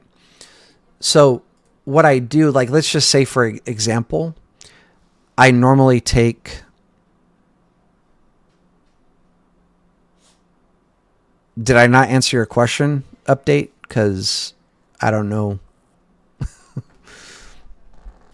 I don't think you can get a better question or a better answer to your question. But maybe I missed something. I don't know. So anyway, in this scenario, let's say my normal sizing on SPY is I buy 2 calls, right? And again, I'm just making up fictitious numbers just for the sake of showing what I'm about to show. It could be that I take 10 contracts. It doesn't matter. So when I have 2 levels like this and I'm like, I don't want to miss the trade at the first level, but if they come lower, then I want to be in the trade as well. What I'll do is at my first level, I'll take a half position here. So if I normally take 2 contracts, I would just take 1. If it runs to my take profit, cool. I was in the trade. I made some money. If I normally take 10 contracts, then at this level, I would take 5. And then when they come to here, as part of my plan, this is the key. This needs to be your plan. Not like on the fly, like you enter full sizing here. You took your full 10 contracts and it comes down to here and you're like, shit, let me average down and add 10 more. No. But if your plan was half sizing at one level, full position at the next level, stop loss wherever you originally planned, take profit wherever you originally planned, that's fine. So you take 1 contract here, take your second one here. Or if you trade 10, take 5 here and the other 5 here for your full size. So if price does this, you still got your trade, but only half of what you would normally take. If price does this, you still got your trade and you got your full position sizing. And if price does this, then probabilities went against you and we pull up our socks and we don't let it affect us. We don't FOMO, we don't chase, and we come back the next time and forget what happened on the last trade and we look for the next good setup. I really, really hope this is hitting home for people, because trading is literally risk management and probabilities. Once you learn how to be a good loser, you become a good trader. It's so stupid, but once you learn how to lose good, you become a good trader. People get so hung up in their egos, and like, it's hard not to, right? We're all ego-based beings, and none of us like to be wrong, right? We love to be right. That's just normal human nature. And the hardest thing about trading is not only are you wrong, but you're losing money at the same time. It's a double-edged sword. You're losing money and you're wrong at the same time. It's really hard for our egos to swallow that pill. But once you learn to accept this is a game of probabilities, I'm going to be wrong, I'm going to lose money, I can't let that affect my next trade. I just look for the next good setup. And when that setup comes, I take it. And that's it. Like, and you forget about what the last trade was. You never trade like, oh, my last trade, I lost $100. I need to make back that 100. No. The last trade is done. Your next trade, you need to reach your profit target. That's it. Like, whether that be $85 or $200, it doesn't matter. You're trading your levels, not P&L, not percentages. So stop loss at key levels, take profit at key levels, and your last trade doesn't matter. The only trade that matters is the one that you're in right now. Okay? Let me show this really quick.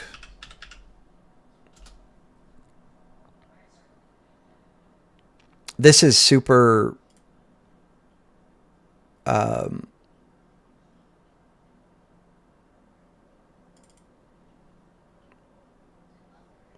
rare. I'm mentoring somebody right now. This is his trade log. So I say it's super rare because me mentoring you is not a given. Like, if you come at me and say, hey, here's $20,000, will you mentor me? The answer is not definitively yes, because the money doesn't matter. Mentoring somebody is a huge time commitment. And for any profitable trader, it's not worth their time to mentor somebody, because I can make way more money trading than I can mentoring somebody with the time committed, if that makes sense. And so mentoring somebody is really more like, all right, yeah, I'll help you.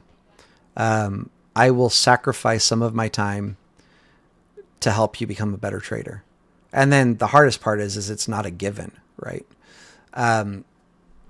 So for, what's it called? Like, transparency's sake, he blew an account prior to this, but we're trading with a prop firm. So he only lost $50, which I expected. If he wasn't trading with a prop firm, he wouldn't be trading at all right now. At least not if he wants me to mentor him.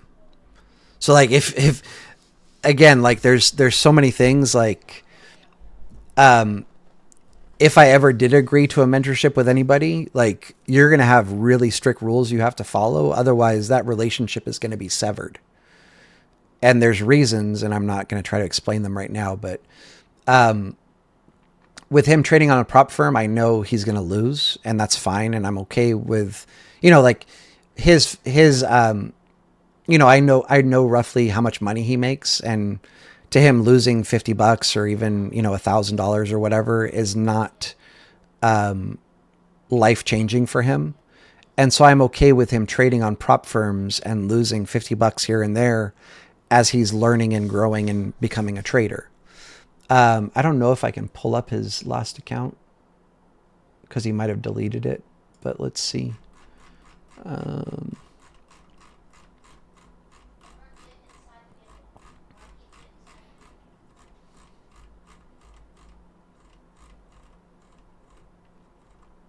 He was doing really well, and then just a few mistakes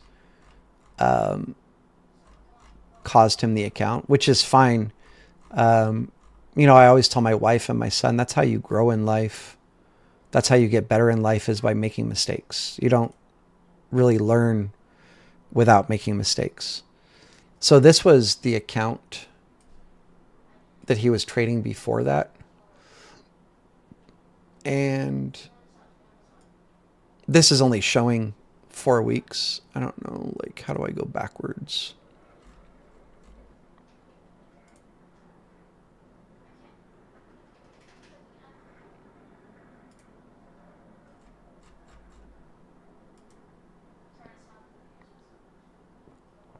He had been doing well, you know. This might not look like doing well, but you know, when you have 6 losing days and 4 winning days and you're still profitable, that's good.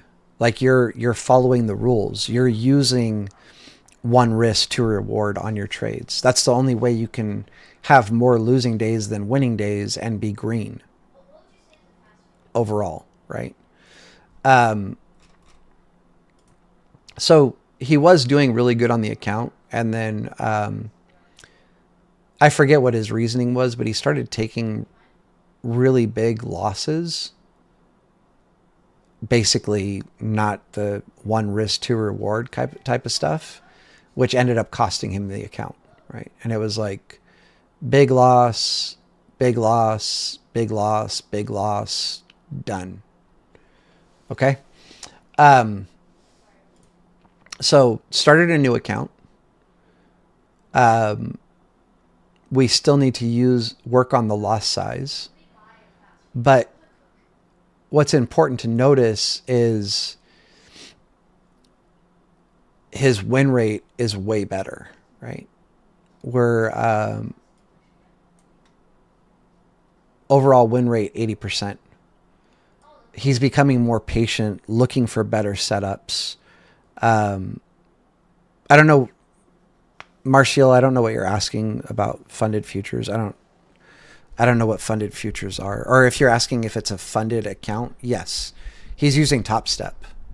I don't know if funded futures is a company, but he's using Top Step. And yeah, so we still need to work on this loss size, but he's doing good.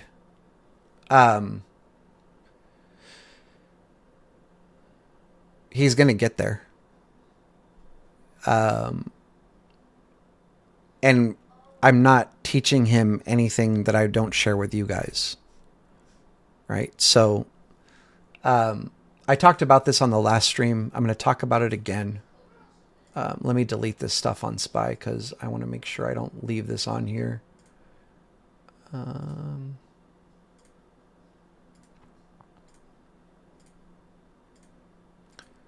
What he's doing is when the market's closed, just like I do, I look for levels where I want to take trades.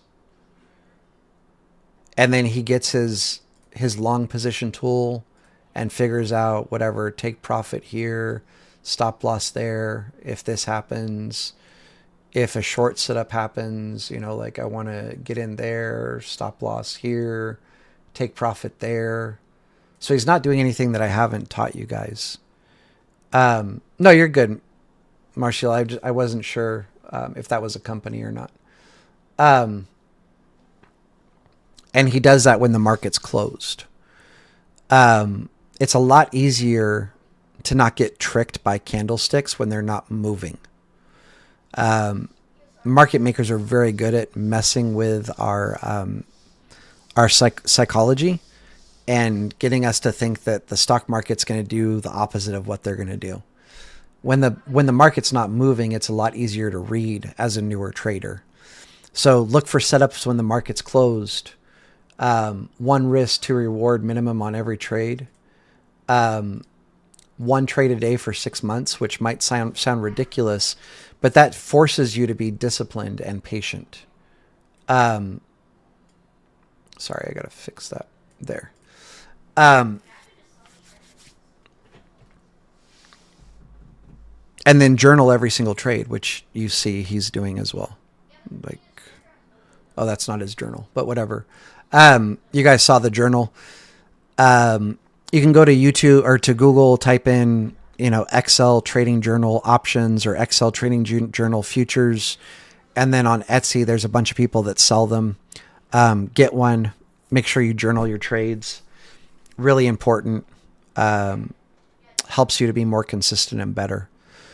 And those are the main things that we're focusing on.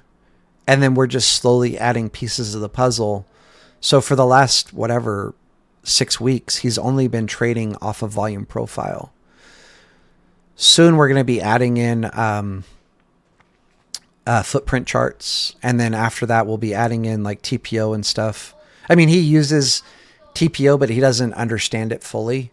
But he knows how to draw the levels, which I guess is what's important. But we're going to be adding more pieces in. We're trying to keep it basic in the beginning and then get more and more advanced as we go on. And then he's going to be just a deadly killer. And it's not doing anything that I'm not sharing with you guys. It's exactly what I share with you guys. He just has somebody holding him accountable. And so with that said, to any of you that doesn't have somebody holding you like really accountable, you might want to find somebody. You might want to buddy up. Or even make like a Discord with a few friends, 10, 5 people, whatever, 2 people. It doesn't matter. And every single day, I can show this. I have a little Discord channel. Where is it? This is for a select few people. And every single person in here trades or shares what their plan is for tomorrow. So this is John's plan for longs, his plan for shorts. This was a trade that Big Abe had planned, and I guess he missed the trade. But all of this, and you'll see, like I tell everybody, hey, I don't do this often, but holding people accountable, I'm like, hey, let me see your journal. Because if you're not journaling every trade, you're not welcome in this group. You're not being accountable to yourself. But so every single one of these people, they plan their possible trades for the next day, what they're looking for, on and on and on and on. And so basically, you can just find a few friends or whatever, a few people that you like, and make your own little Discord channel and hold each other accountable. Occasionally look at each other's journals. Occasionally, or every single day, you should be sharing what your plan is for the next day. And I've also told all of those people, you don't necessarily have to have a plan. I mean, you should have a plan going into the next day. But if, like, let's just say all of your planned trades are up here, and then overnight we gap down to like here, right? So now you can find new plans at these levels, but you just need to do it like before you take the trade. And like I said, you should have about 15 minutes to plan your trade. So during that 15 minutes, you plan out where you want to take your levels. You take a screenshot, you share it with your group chat, and now you can take the trade because it was planned, right? So hopefully that makes sense. But I would recommend to all of you, find a couple buddies, find a few people that you like, find a few people that you trust, make a little Discord group, hold each other accountable. I don't know, whatever, once a week, look at each other's logs, talk about, once a week meet up, talk about what mistakes you made, what you did that worked, what you think you can do better going forward. Share your plans with each other so that you're being held accountable by somebody. But find somebody that's not going to like try to stroke your ego. Find somebody that's going to call you out on your bullshit. Like if you do something like you take a trade and you're trying to do one trade for 6 months, but then you see that trade misses and you see a great trade and you take a second trade because you thought it was amazing. And now you just broke your 1 trade a day trading streak. Find somebody that's going to be like, dude, you're a dumbass. Why in the fuck would you do that?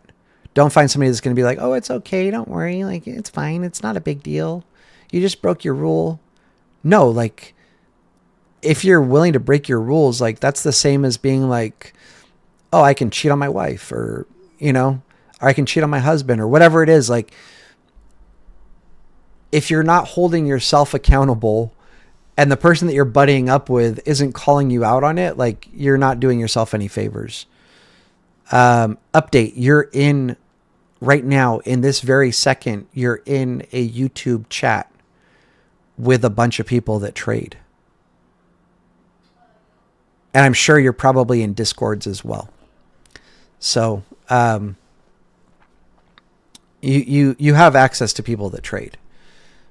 I'm not talking about people in your life, in your real life around you that trade. I don't have a bunch of people in my real life around me that trade. And the ones that do, I generally don't like to talk to them very much, because it's all like, just, it's exhausting. Like, I'm about to say this. I love this guy.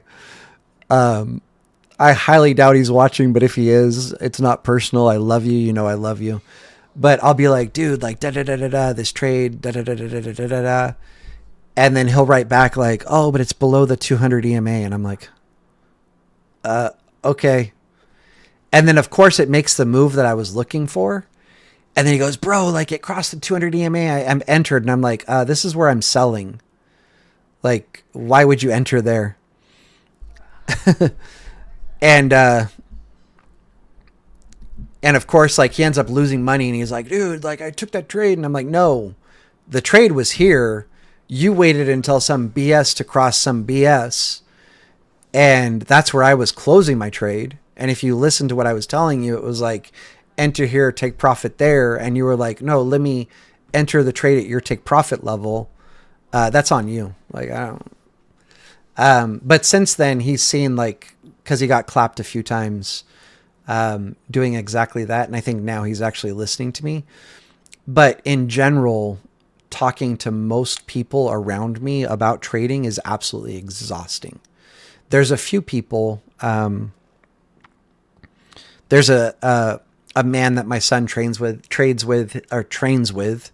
His name is Dave. And, he's put in the work. He's studied, he's read the books.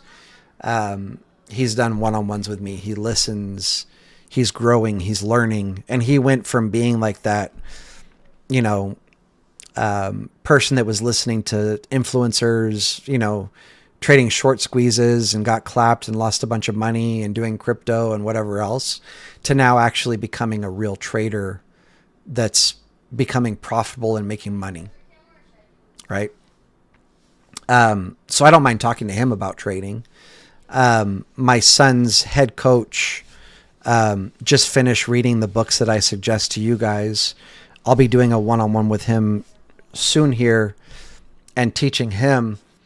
And I'd be happy to talk to him about trading, but for most people, I'm not interested in talking to you about trading in person. Cause like, I don't know, it's hard to put into words, but a lot of people are like, I guess they want to tell you what they know versus listening to what you know.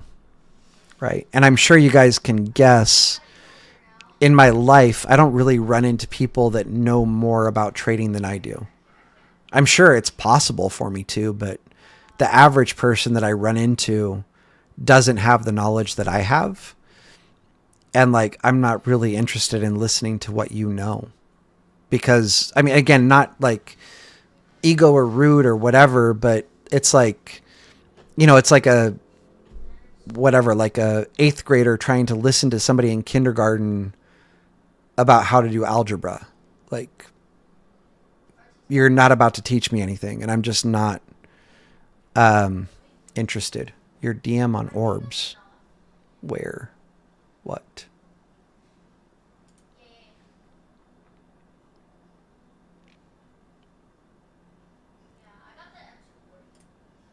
Oh, yeah.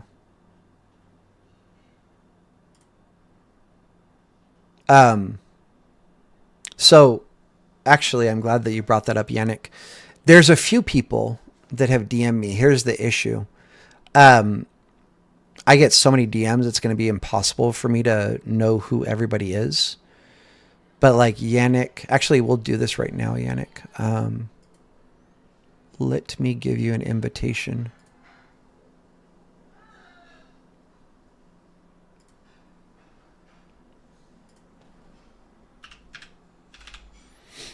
There's a few people that have reached out to me that have finished reading the books for one-on-ones. I need you guys to DM me again. And we'll get on it pretty soon here. We need to get together a small group, and then we'll just knock it all out together. I'm not doing one-on-ones anymore. I'm doing group one-on-ones. I don't have time for one-on-ones. Yeah. Like now that I have a mentee, there's just no chance.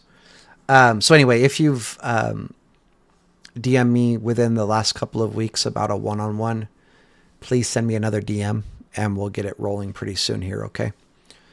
I think I'm done. It's been a pretty long stream. I feel like I had a lot to talk about that, I don't know, a lot of people might not want to hear or listen to, which is why I just covered the charts first and save this for the end, because the real ones that really want to learn and get better are going to be here for the whole video. What was I going to say? Bro, my computer's doing weird stuff. Okay. Yeah, but super important. Anybody that's DM me that I haven't got back to in the last couple of weeks about a one-on-one, send me another DM, please, so that we can get it going.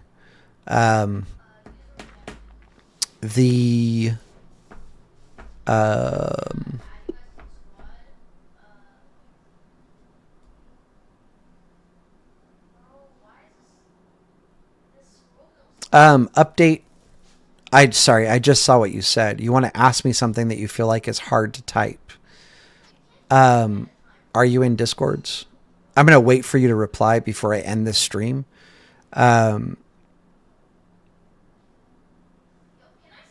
It's not really something that I ever do, but I mean, we can set up a call. Like if you're in Keenan's Discord, we could hop in one of the voice channels.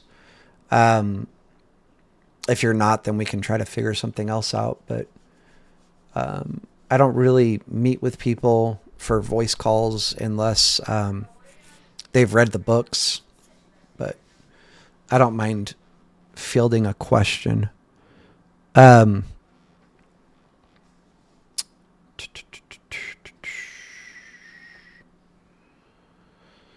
Yeah, Robert, I went over levels for SPY tomorrow. Sorry, it's been a really long stream. So,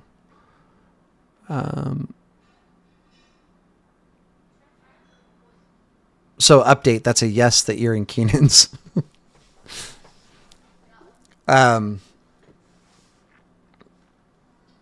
If you are, okay. I mean, let's just hop in a voice chat. Let's do it right now, live. Here, let me close this. This could be interesting. I'm joining family voice chat too in Keenan's.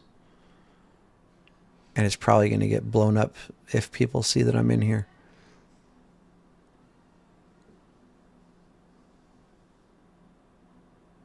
You don't know how to join a voice chat? So you come down here. Where in the hell is it? Voice channels, and you click this, and then you're in the voice chat. And then you'll also hear your voice live on YouTube.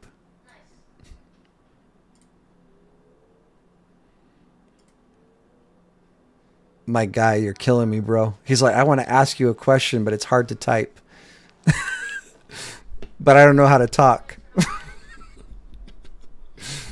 I'm just playing, man. Like, I don't know what else to say. Like,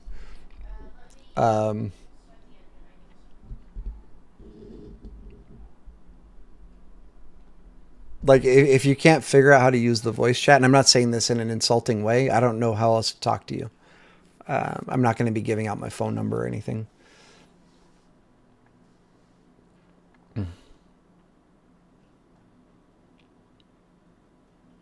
Like, actually, that's kind of weird. Like, I wouldn't mind giving out my phone number, but I wouldn't, like, all it would take is one a-hole to, like, dox me and, like, share that information, and that wouldn't Hello, be can you hear cool. me? Yeah, I hear you. Is this update? Yeah, this is me. Right on, bro. So we figured it out. What's the Yeah, question? I can't really hear you that well.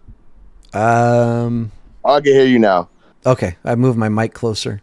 All right, so my question is when I go onto Robinhood, all right, and I see like the limit and there's like the limit order and the limit type, like I don't know how to explain it. It's like there's two different levels to where you put your limits at. That's my question is like where do I set the first one and the second one at? Does that make sense?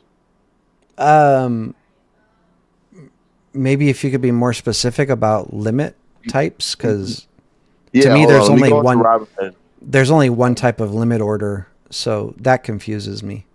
Yeah, I'm going into Robinhood to try to explain it a little better. Hold on one second. No, no, no, you're good. I just if I wasn't clear, I don't trade on Robinhood, so I don't know anything about it. I can't stand them It's as a not. company. Yeah, honestly, it's just what's best for me. Okay, here's what I'm talking about. There's a limit and then there's a stop limit, and then I go there and it says stop price and limit price. Okay, That's what I that's get confused. okay. So,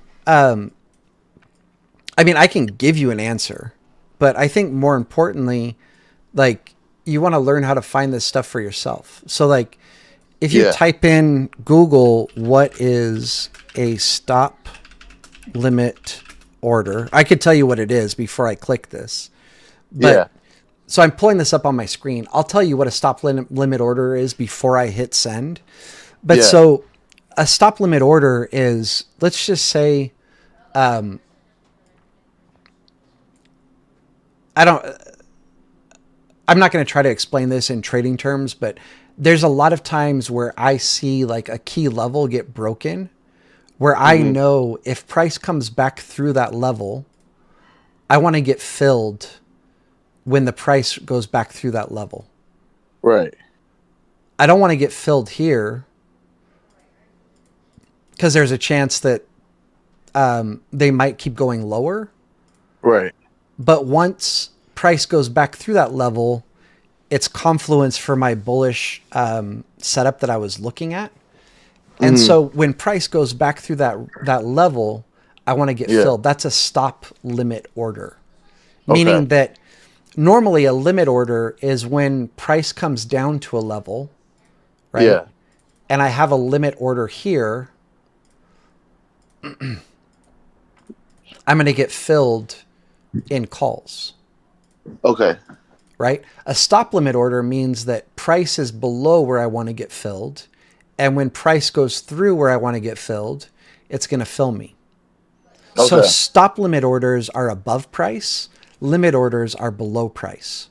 Okay. So it's like basically a stop win. It's like in better terms, like and then a stop loss.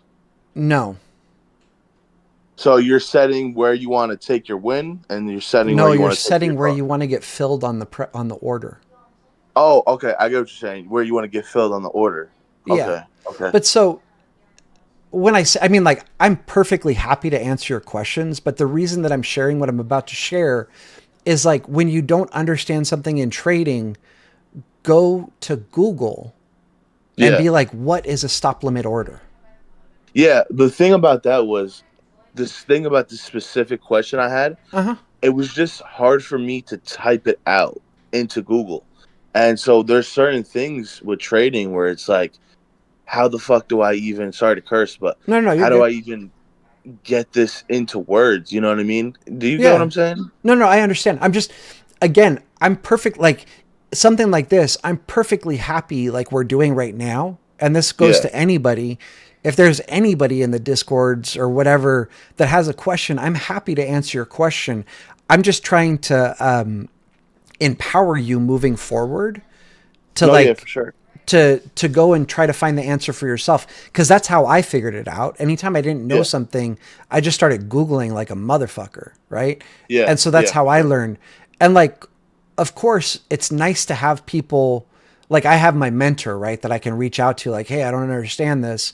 If I can't find the answer on YouTube, or I mean on Google, then I can go to him. You know, like my first line is to try to figure it out on my own. And if I can't figure it out on my own, then I'm going to go and start asking people that I trust and I respect. Yeah, And same situation. I saw. yeah. I Well, saw so that's you. You know. yeah. So that's every that. time I. Yeah. That's all I'm saying is like, Yeah. in the future, just try to hit up Google, and if you can't, like, come and ask me. No big deal. Just one You more can always question, if I you can. can always DM me. Yeah. We can always okay. hop into a voice chat like we are right now. You know, All right. like, but always just try to, again, I don't mind answering questions. I'm just saying to everybody, like, try to empower yourself and seek out the answer on your own. And if you can't find it, you know, then whatever, come to me and we'll figure it out together.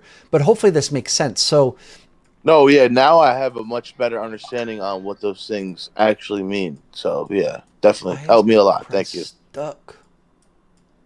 Why can't I move this? Dude, my spy chart has been acting crazy. I trade on an old Dell computer, so you That's talk weird. about slow. Okay, so a limit order, and this is again, so we're talking specifically about calls, right? For calls on a limit order, price is going to come down, hit our limit order, and fill us. A stop limit order means that price is below where we want to get filled. We're not in a trade.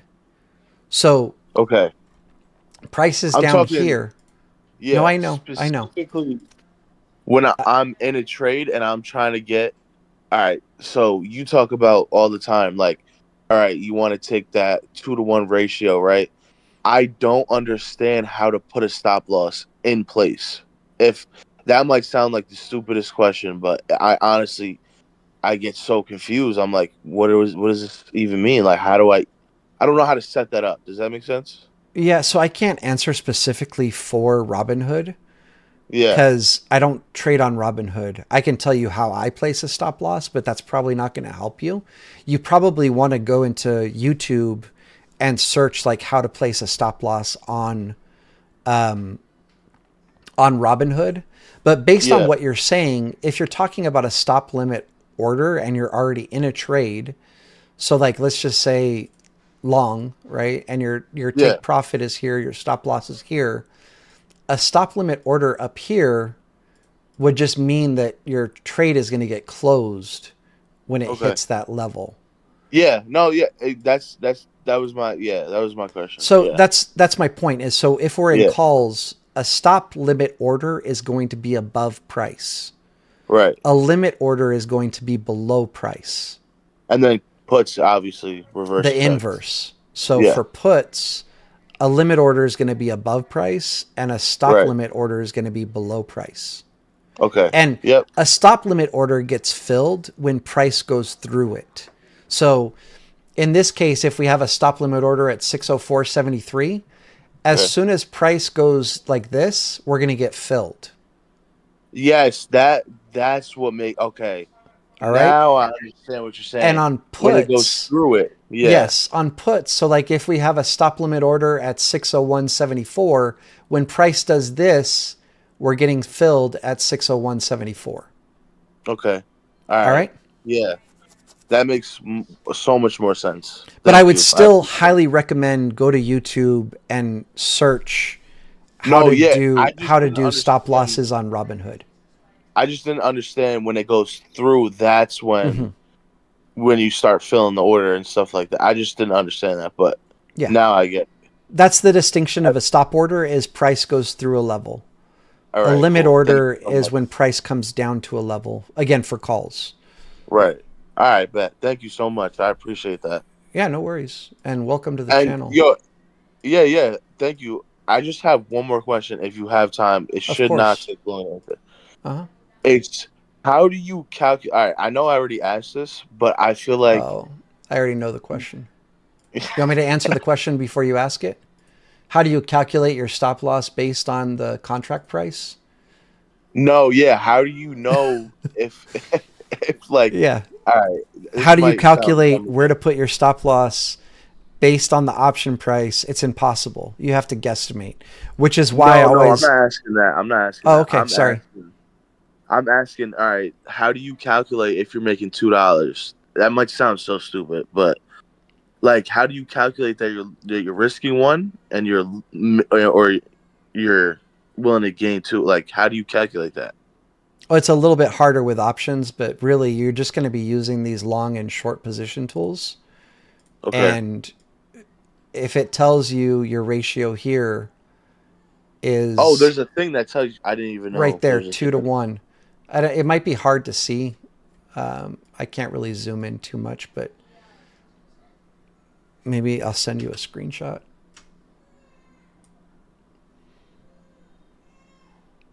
Or actually, maybe I'll just zoom in on screen. Let me see.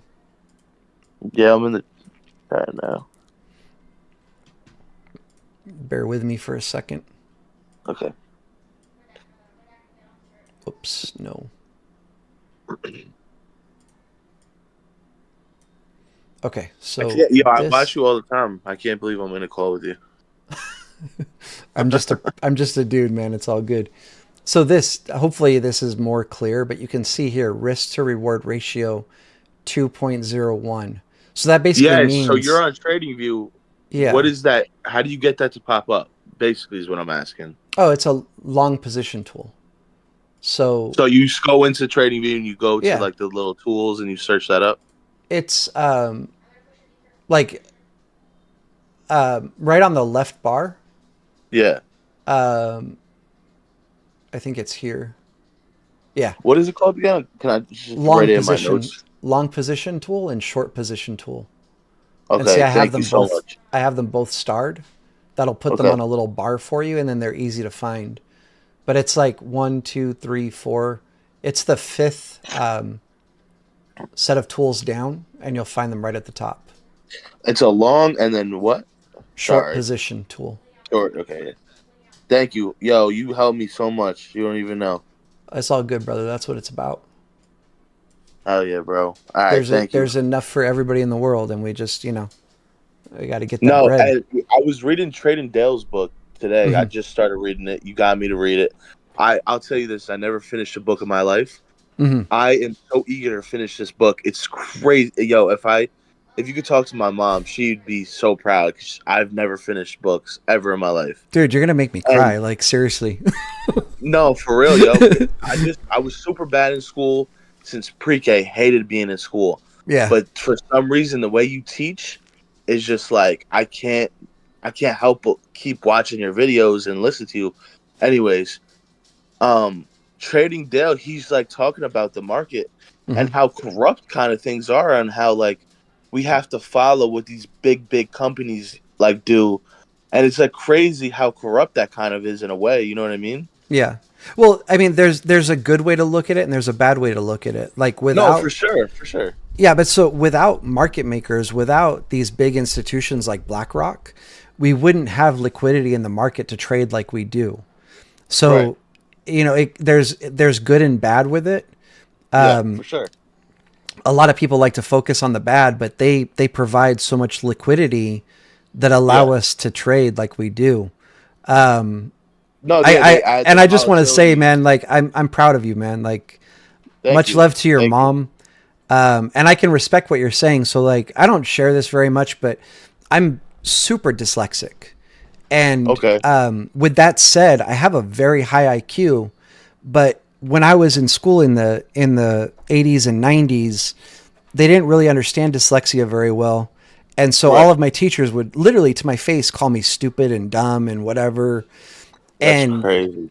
it's just because like I would transpose letters and write P's as Q's and D's as B's and whatever else. Like, That's crazy because you're so smart. Like, well, that's what I have a genius level IQ, and so fortunately, my mom figured out that I was probably dyslexic, even though there wasn't very much known about it when I was a child.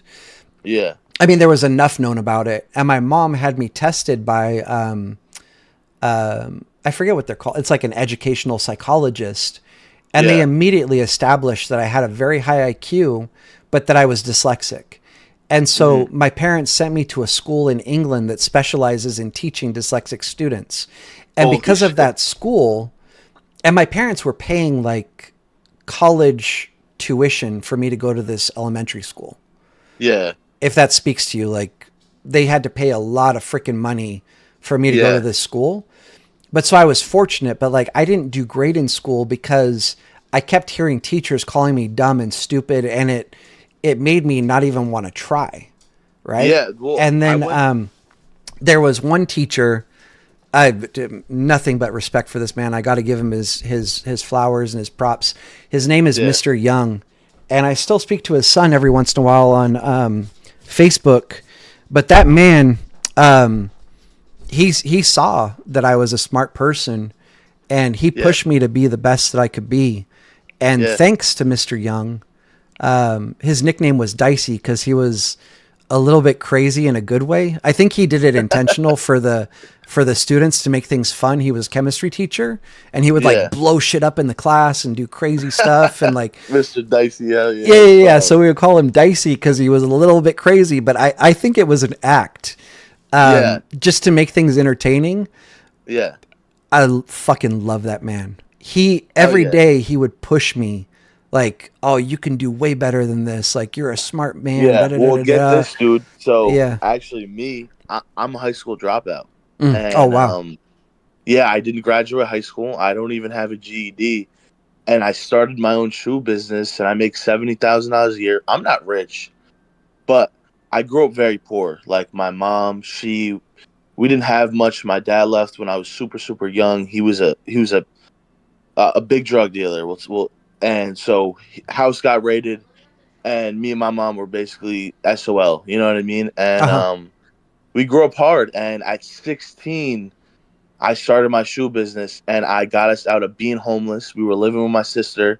She kicked us out, and I started that shoe business. Hmm. And from that day on till now, I still run the shoe business.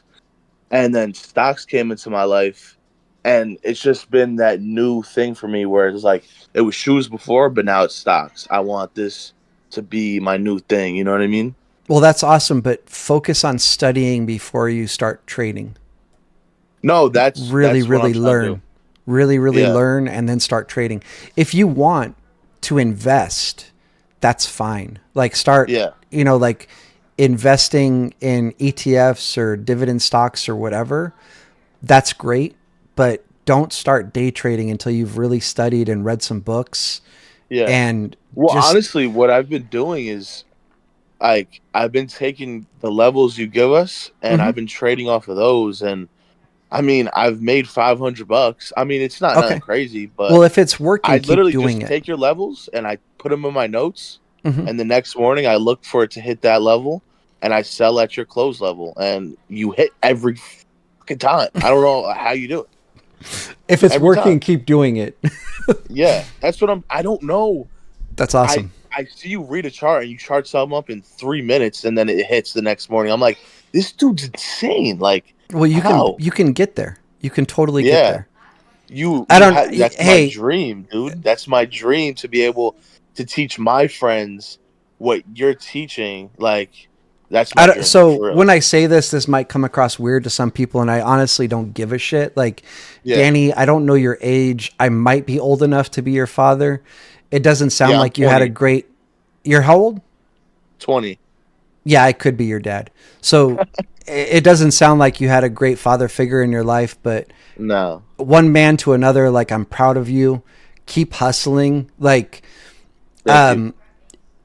you obviously had like a rough upbringing, but that also like kind of forces us to be better. And it sounds Yeah. like you're embodying that, and you're embodying what I was talking about on the stream, which is like as long as you're as long as you work hard, like you can achieve anything that you want to achieve in this country. Yo, and that's what I would tell anybody in the Yeah. world. So just I keep would tell working hard, anybody. bro. Just keep Yeah. working hard, be proud of yourself, and Yeah. don't, Thank you. don't be a victim to your circumstances. You know what I'm No, saying? for Like, sure. yeah. No matter where you come from, I could have been, Yeah. I'm from a bad area, and Yeah. I could have went along with those drug dealers, Oh and yeah, they were selling hard drugs, and of course. And you could all have my got into gang friends that I grew banging, up with, and yeah, yeah, for sure. But all my and you friends I could be grew up dead with, in jail. Yeah, yeah, they're all in no, jail. Everyone I grew yeah, up with is either dead or in jail, and it sucks to say, but I have my daughter on the way. It's like I'm starting this new life, and yo, trading has given me this like new like I don't even know what to call it. It's just like this new reason to wake up every morning and be happy. Like seriously, I wake up and I can't wait to trade. I don't know that's what it awesome, is. dude. I really really hope you crush it, man. Like, Thank you. no, seriously, like study hard, grind, work hard. I mean, you already know what it takes to go from being, like a child that created a successful sneaker business. Yeah, So just use that same mentality and apply it to stocks and just keep working hard and studying and growing. And yeah, I mean, in life, there's a reason that we come across people, and there's a yeah, reason that we run into people. There's a reason that we have conversations with people. There's a reason we're having this conversation now. This is sure. more than just me and you. There's going to be Yeah, other people in the stream that this is going to speak to, and yeah. like, and this is a huge moment. And I mean, it's funny. Like, it's really been kind of like the theme of the day today was like, it doesn't matter who you are. If you're an American, you have every opportunity that you need to be successful. You just have to work hard. Fuck And yeah, you're bro. I tell literally, anybody that. well, Yeah, and you're literally embodying that. yeah, And like, sure. fucking awesome for you. Yeah, And when I say this isn't a race thing, but that's one of the biggest like failures of our country, is that like the young black man and the young Hispanic man end yeah. up growing up in these shitty neighborhoods where like you either get lucky and make it out of there, or you become a product of your environment. And that's No, that's and it's not shitty. luck. And I'll tell you this, Catching Rockets. I forget your real name. Drew. Drew.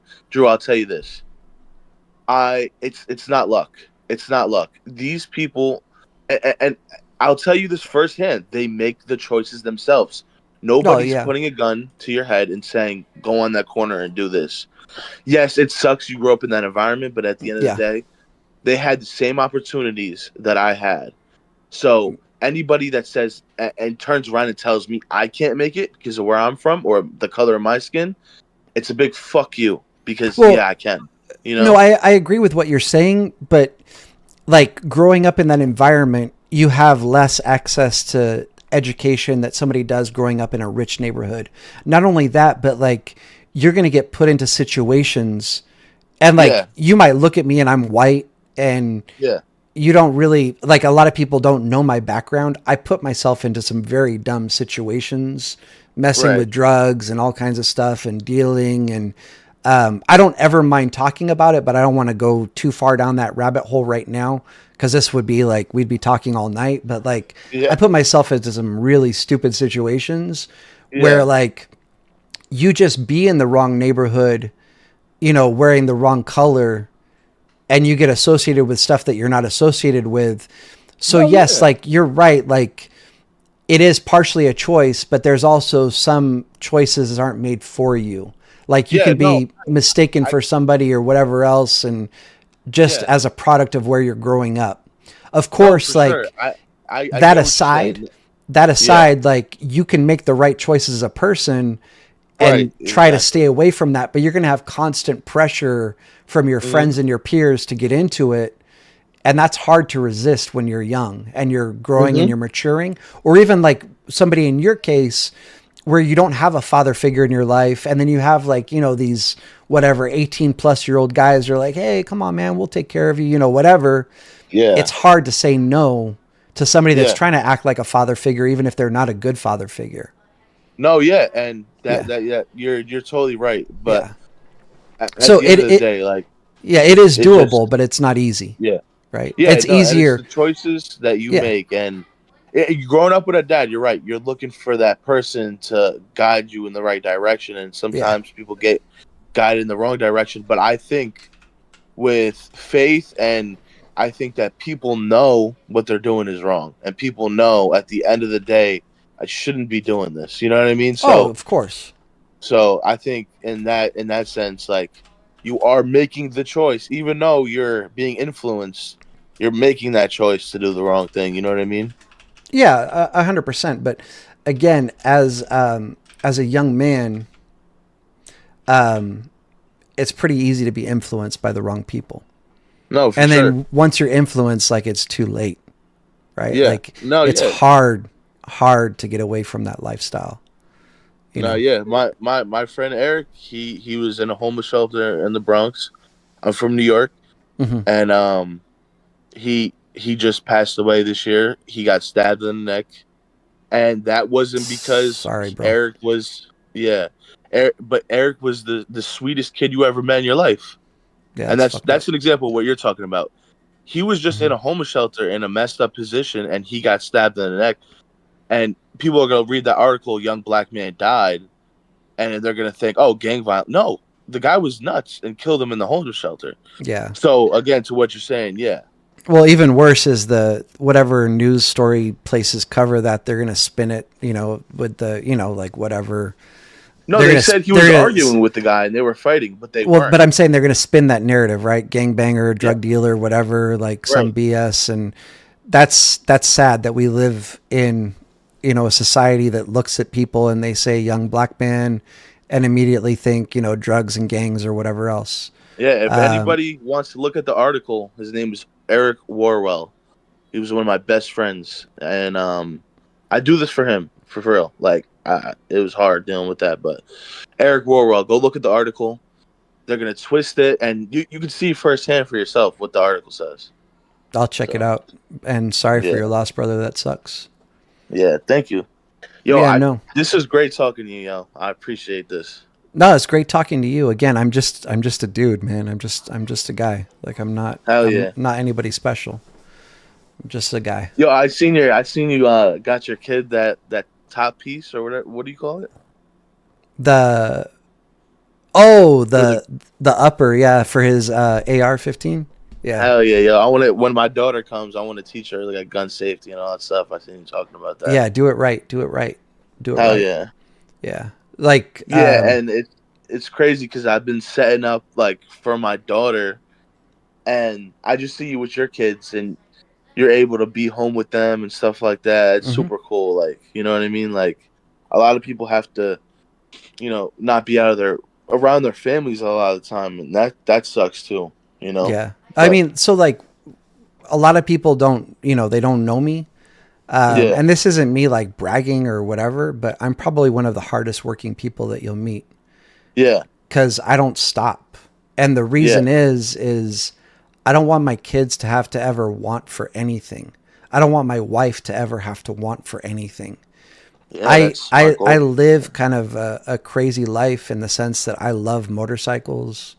I Yeah, love driving fast. I hell split yeah, lanes at like 90 miles an hour. And I'm not saying that like to brag or show off or think that I'm cool. That's yeah, just me. I like if I'm yeah. on the freeway and there's a car in front of me going 80, I'm like, dude, you're going too slow. And that's just, I'm going to pass you. I can't, Hell that's yeah! me. I have an Audi S3. I tune the shit out of that shit. I do the same shit. But you I can't love go my Audi between S. cars. I can.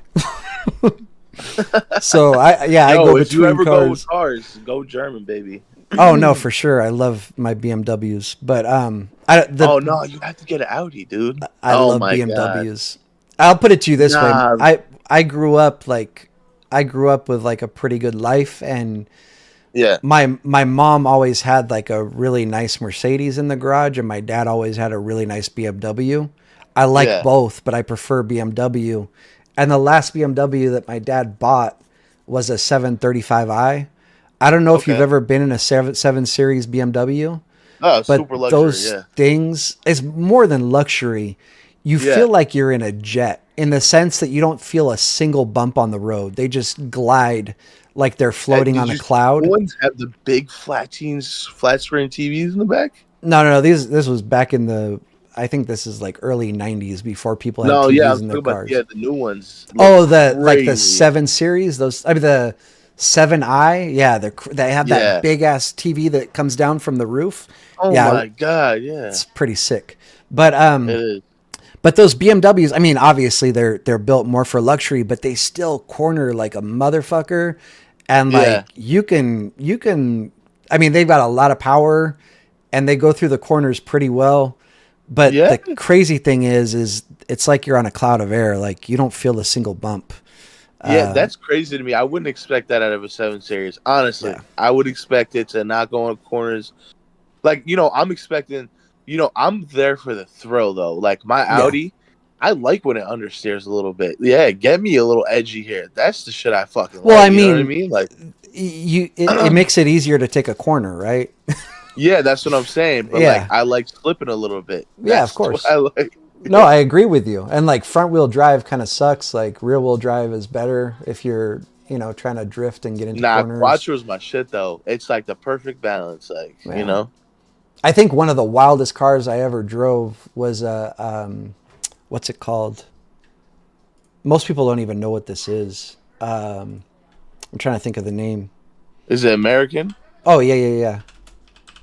But I want to You're not pull it talking up. like Scat Pack? No, no, no. This is old. GMC Typhoon. Oh yeah, dude. I Do you don't know what it even is? know. No, I don't. No, I never heard of It's crazy because it's basically a Jimmy, it. right? But look at Yeah. this. This is factory from GMC, and they were only made for 2 years. Yeah, 92 till 93. Hold And up, my it's stream's a little behind. I'm just trying to wait for it to pop up. oh, okay. But so you can see when it pops up, you'll see the picture here. It's a Jimmy. It doesn't look like anything special. It's Yeah. four-wheel drive, 4.3 liter V6, turbocharged, and it's got like Oh, a Garrett water air this is what. intercooler, Oh my god, this thing revised looks. intake manifolds, like What the twin hell, board. dude? Like the thing's crazy, and it's four-wheel drive, so it sends power to all four wheels through the four-speed Holy automatic transmission. Dude, this thing, like I used to race Porsches and I would smoke them. It's dude, fucking my crazy. And boy, you look at this. my boy Luis, right? He buys this Mustang. It comes with a Whipple supercharger on it in it, and he takes me for a drive. He's like, "I'm gonna floor this bitch." I'm like, "All right." Mhm. Mind you, this is a 700 horsepower rear wheel drive Mustang. Like, you know what I'm saying? Uh-huh. He floors it. I shit you not, bro. We do a 360 in the middle of the highway. The Uh-huh. scariest shit I've ever been through. Crazy. Yeah. Yeah. If you look at this, the average sale price for the GMC Typhoon was 35K. You could buy Oh a my regular god. Jimmy in 92 for like $16,000, $15,000. So this is over double the price. People see you driving in a freaking I mean, it doesn't look like anything other than a Jimmy with like fat tires. Yeah. And Yeah. most people don't know what a Typhoon is. They see you driving this and you're trying to race them at a red light and they're like, "Pfft." And then you It's an just actual joke. smoke their ass. Like it's hilarious. Anyway. Bro, if you smoked me in that, I would be so mad. I would be like, what the Yeah. fuck just happened? No, I know. And I'm sure it happened to a lot of people because like I said, I used to smoke Porsches and that thing. Where are you from if you don't matter? Like, what state? I mean, I live in California. I was born in Bermuda, but I spent most of my life in California, Southern California. Oh, so you live in California now? Yeah. But like Holy shit. So what time is it there? it's 10. But so like my dad used to live in Manhattan and then also Yeah, it's Jersey. 1 o'clock in the morning here in New York. Yeah, I know. 3 hours ahead. Yeah. Yeah. My dad lived in Manhattan. He lived in Jersey. I think he lives. Oh, he doesn't live in Jersey now. He lives in North Carolina. But so I used to be on the East Coast a lot. But yeah. Yeah. Yeah. Hell yeah. I honestly I've never been to Cali before. I Never mean, in it's my life. cool, but like it's also kind of crappy. Yeah. Yeah, they got some good weed out there, that's all I know. Yeah. Good weather too. But Hell yeah. It's fucking snowing over here, so yeah, it's still like, I don't know. In the daytime, we're hitting like 60s and 70s. oh that's beautiful, bro. Yeah. I'm running to my car in the morning. It's insane. Yep. All right. Well, I'm probably Hell going to yeah. end the stream, everybody. But Danny, I appreciate you. Keep Hell crushing, yeah. bro. Like I, Thank you. it's. I don't know what word to use, but it's refreshing to see like a young man, you know, that came from a rough upbringing and is like making the best of life. And Hell yeah, yo. congratulations on your daughter. Thank you. Thank you. Yeah, no, that's awesome. Just be, you know,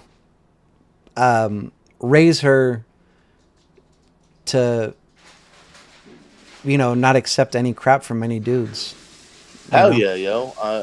My wife talks about that all the time. She's Yeah, I kind mean, of you have to raise her to respect herself so that she hmm doesn't let any dudes disrespect her, you know? Yeah, that's a problem with the new generation. They Yep, let guys walk all over them. It sucks. yep. Later, Oliver. But I'm gonna let you get out of here, Catching. Oh, Drew, right? Yeah, yeah, yeah. Yeah, but Hell yeah, like I yo. said, just, I don't know. Being a dad is not that hard. Yeah, Being a good dad is a little bit harder, but yeah. I'm scared. I am shitting my pants. I'll tell you that. just be there for her. Actually, here, I'm going to show you something. Give me 1 second, okay? I'll be right back. Okay. Mm.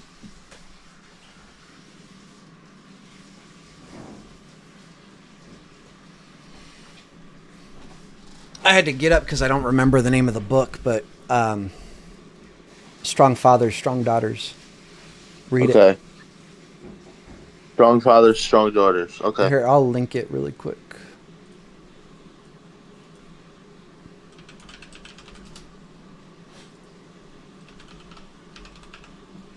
And actually, while we're on this,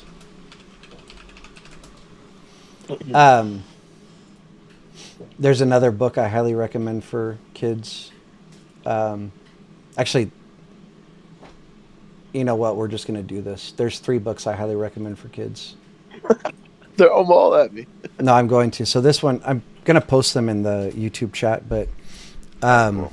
or here, I'll DM you too. It's easy. So Strong Fathers, Strong Daughters, great book for dads of I girls. think we got someone else in here. And then the next one is, this book is life-changing. It makes discipline so easy. Yeah. For I'm both. Danny, by the way. My name's Danny. Oh, okay, Danny. All right. Yeah. This book makes disciplining your child so much easier for you and the child. Highly recommend Yeah. reading this. Yeah. And I'll post this in the YouTube as well. It's something I think about. I've been because she's doing February. She's due February 10th, and think about it all the time. I'm like, oh my god, like, how do I even go about that? It's just like Mm-hmm. it's hard. This last book, this is something that we weren't taught. Schools don't teach, and Yeah. every child should be taught. It's called It Makes Total Sense. Yeah. And this is a book on teaching kids to be financially literate, which they should teach in school and they don't. hmm But so, actually, here I'll show it on stream. But that's these are the 3 books I'm talking about. It Makes Total Sense. It's a really short book, quick, easy read. This is for teaching children financial literacy.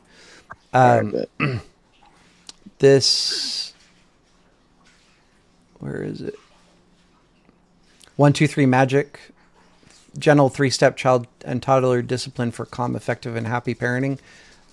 Every single parent that I know that's read this book is like, this is absolutely life-changing. I mean, you can Hell see yeah. like the reviews, 10,000 ratings on Goodreads, All right, 5,000 reviews on Amazon, 4.6 rating. This book is old. It was written by a child psychologist like a long time ago. And I'm literally ordering them now. Like, it's been translated into like 20 different languages or something like that, 26 languages. And then the other book that I shared is, where is it? Strong Fathers, It Strong makes Daughters. total sense. Yeah. All right. All right, thank you, yo. I literally just ordered them Yeah. like January 3rd. Go give your mom a hug, bro. Like, Yeah, well, I just moved into my new apartment, but I'm gonna call her well, I'm tomorrow not morning. saying this second, but I'm saying just go give her a hug, tell her you love her, tell you appreciate her. That goes to Yeah. everybody, Oh anybody yeah. around you. Make sure they know they're My loved and best friend. appreciated. Because, I mean, as you already know, like with your best friend, like tomorrow is not guaranteed. So Mm-mm. make sure everybody knows they're loved and appreciated always. Yeah. All right. Oh yeah. And again, sorry for your loss. Thank you. I appreciate it. Yeah, I'm gonna call it a night here, guys. I don't know. This stream ended up being like super dope. Hopefully, it was educational and informative. Like always, everybody, people that are subbed, I appreciate you guys. People that chit chat and talk, appreciate you even more. Friends of the stream, thank you as always for the support and love. And then if you're new, I would appreciate a subscribe. The focus of this channel is education and teaching and trying to help people, just get better and be better. And not just in trading, just in life, really, too. Oh Just be yeah. better people overall. I think that kind of shined through tonight, like with the conversations and everything. Ended up being dope. Oh yeah. It might sound weird, Danny, but I probably appreciated this conversation more than you'll ever know. But to Yeah, you everybody, too. For real. to everybody, much love, much respect. I always end up enjoying our time together, and I enjoy our conversations, and I appreciate all of you. And yeah, I don't, it doesn't matter who you are. Like, go give your mom, go give your dad a hug, tell them you love them, tell them you appreciate them. Thank you for everything, or thank them for everything they had to sacrifice to get you to where you are today. Because you might not even see it right now in the moment, but one day when you have your own children or when you get older, you're going to be like, fuck, like this is hard work. And Hmm. my mom and my dad had to do all this for me, or my mom, Yeah. or just my dad, or whoever it was that raised you, my grandparents, whoever mom and dad figure is for you, or just mom figure, or just dad figure, it doesn't matter. Make sure you give them a hug and tell them thank you. And Oh yeah. you'll be surprised. Like if you walk up to your mom or your dad or whatever and just give them a hug and be like, thank you for all the sacrifices you made to help me become the young man that I am today or the young woman that I am today, they'll probably break down and burst out into tears.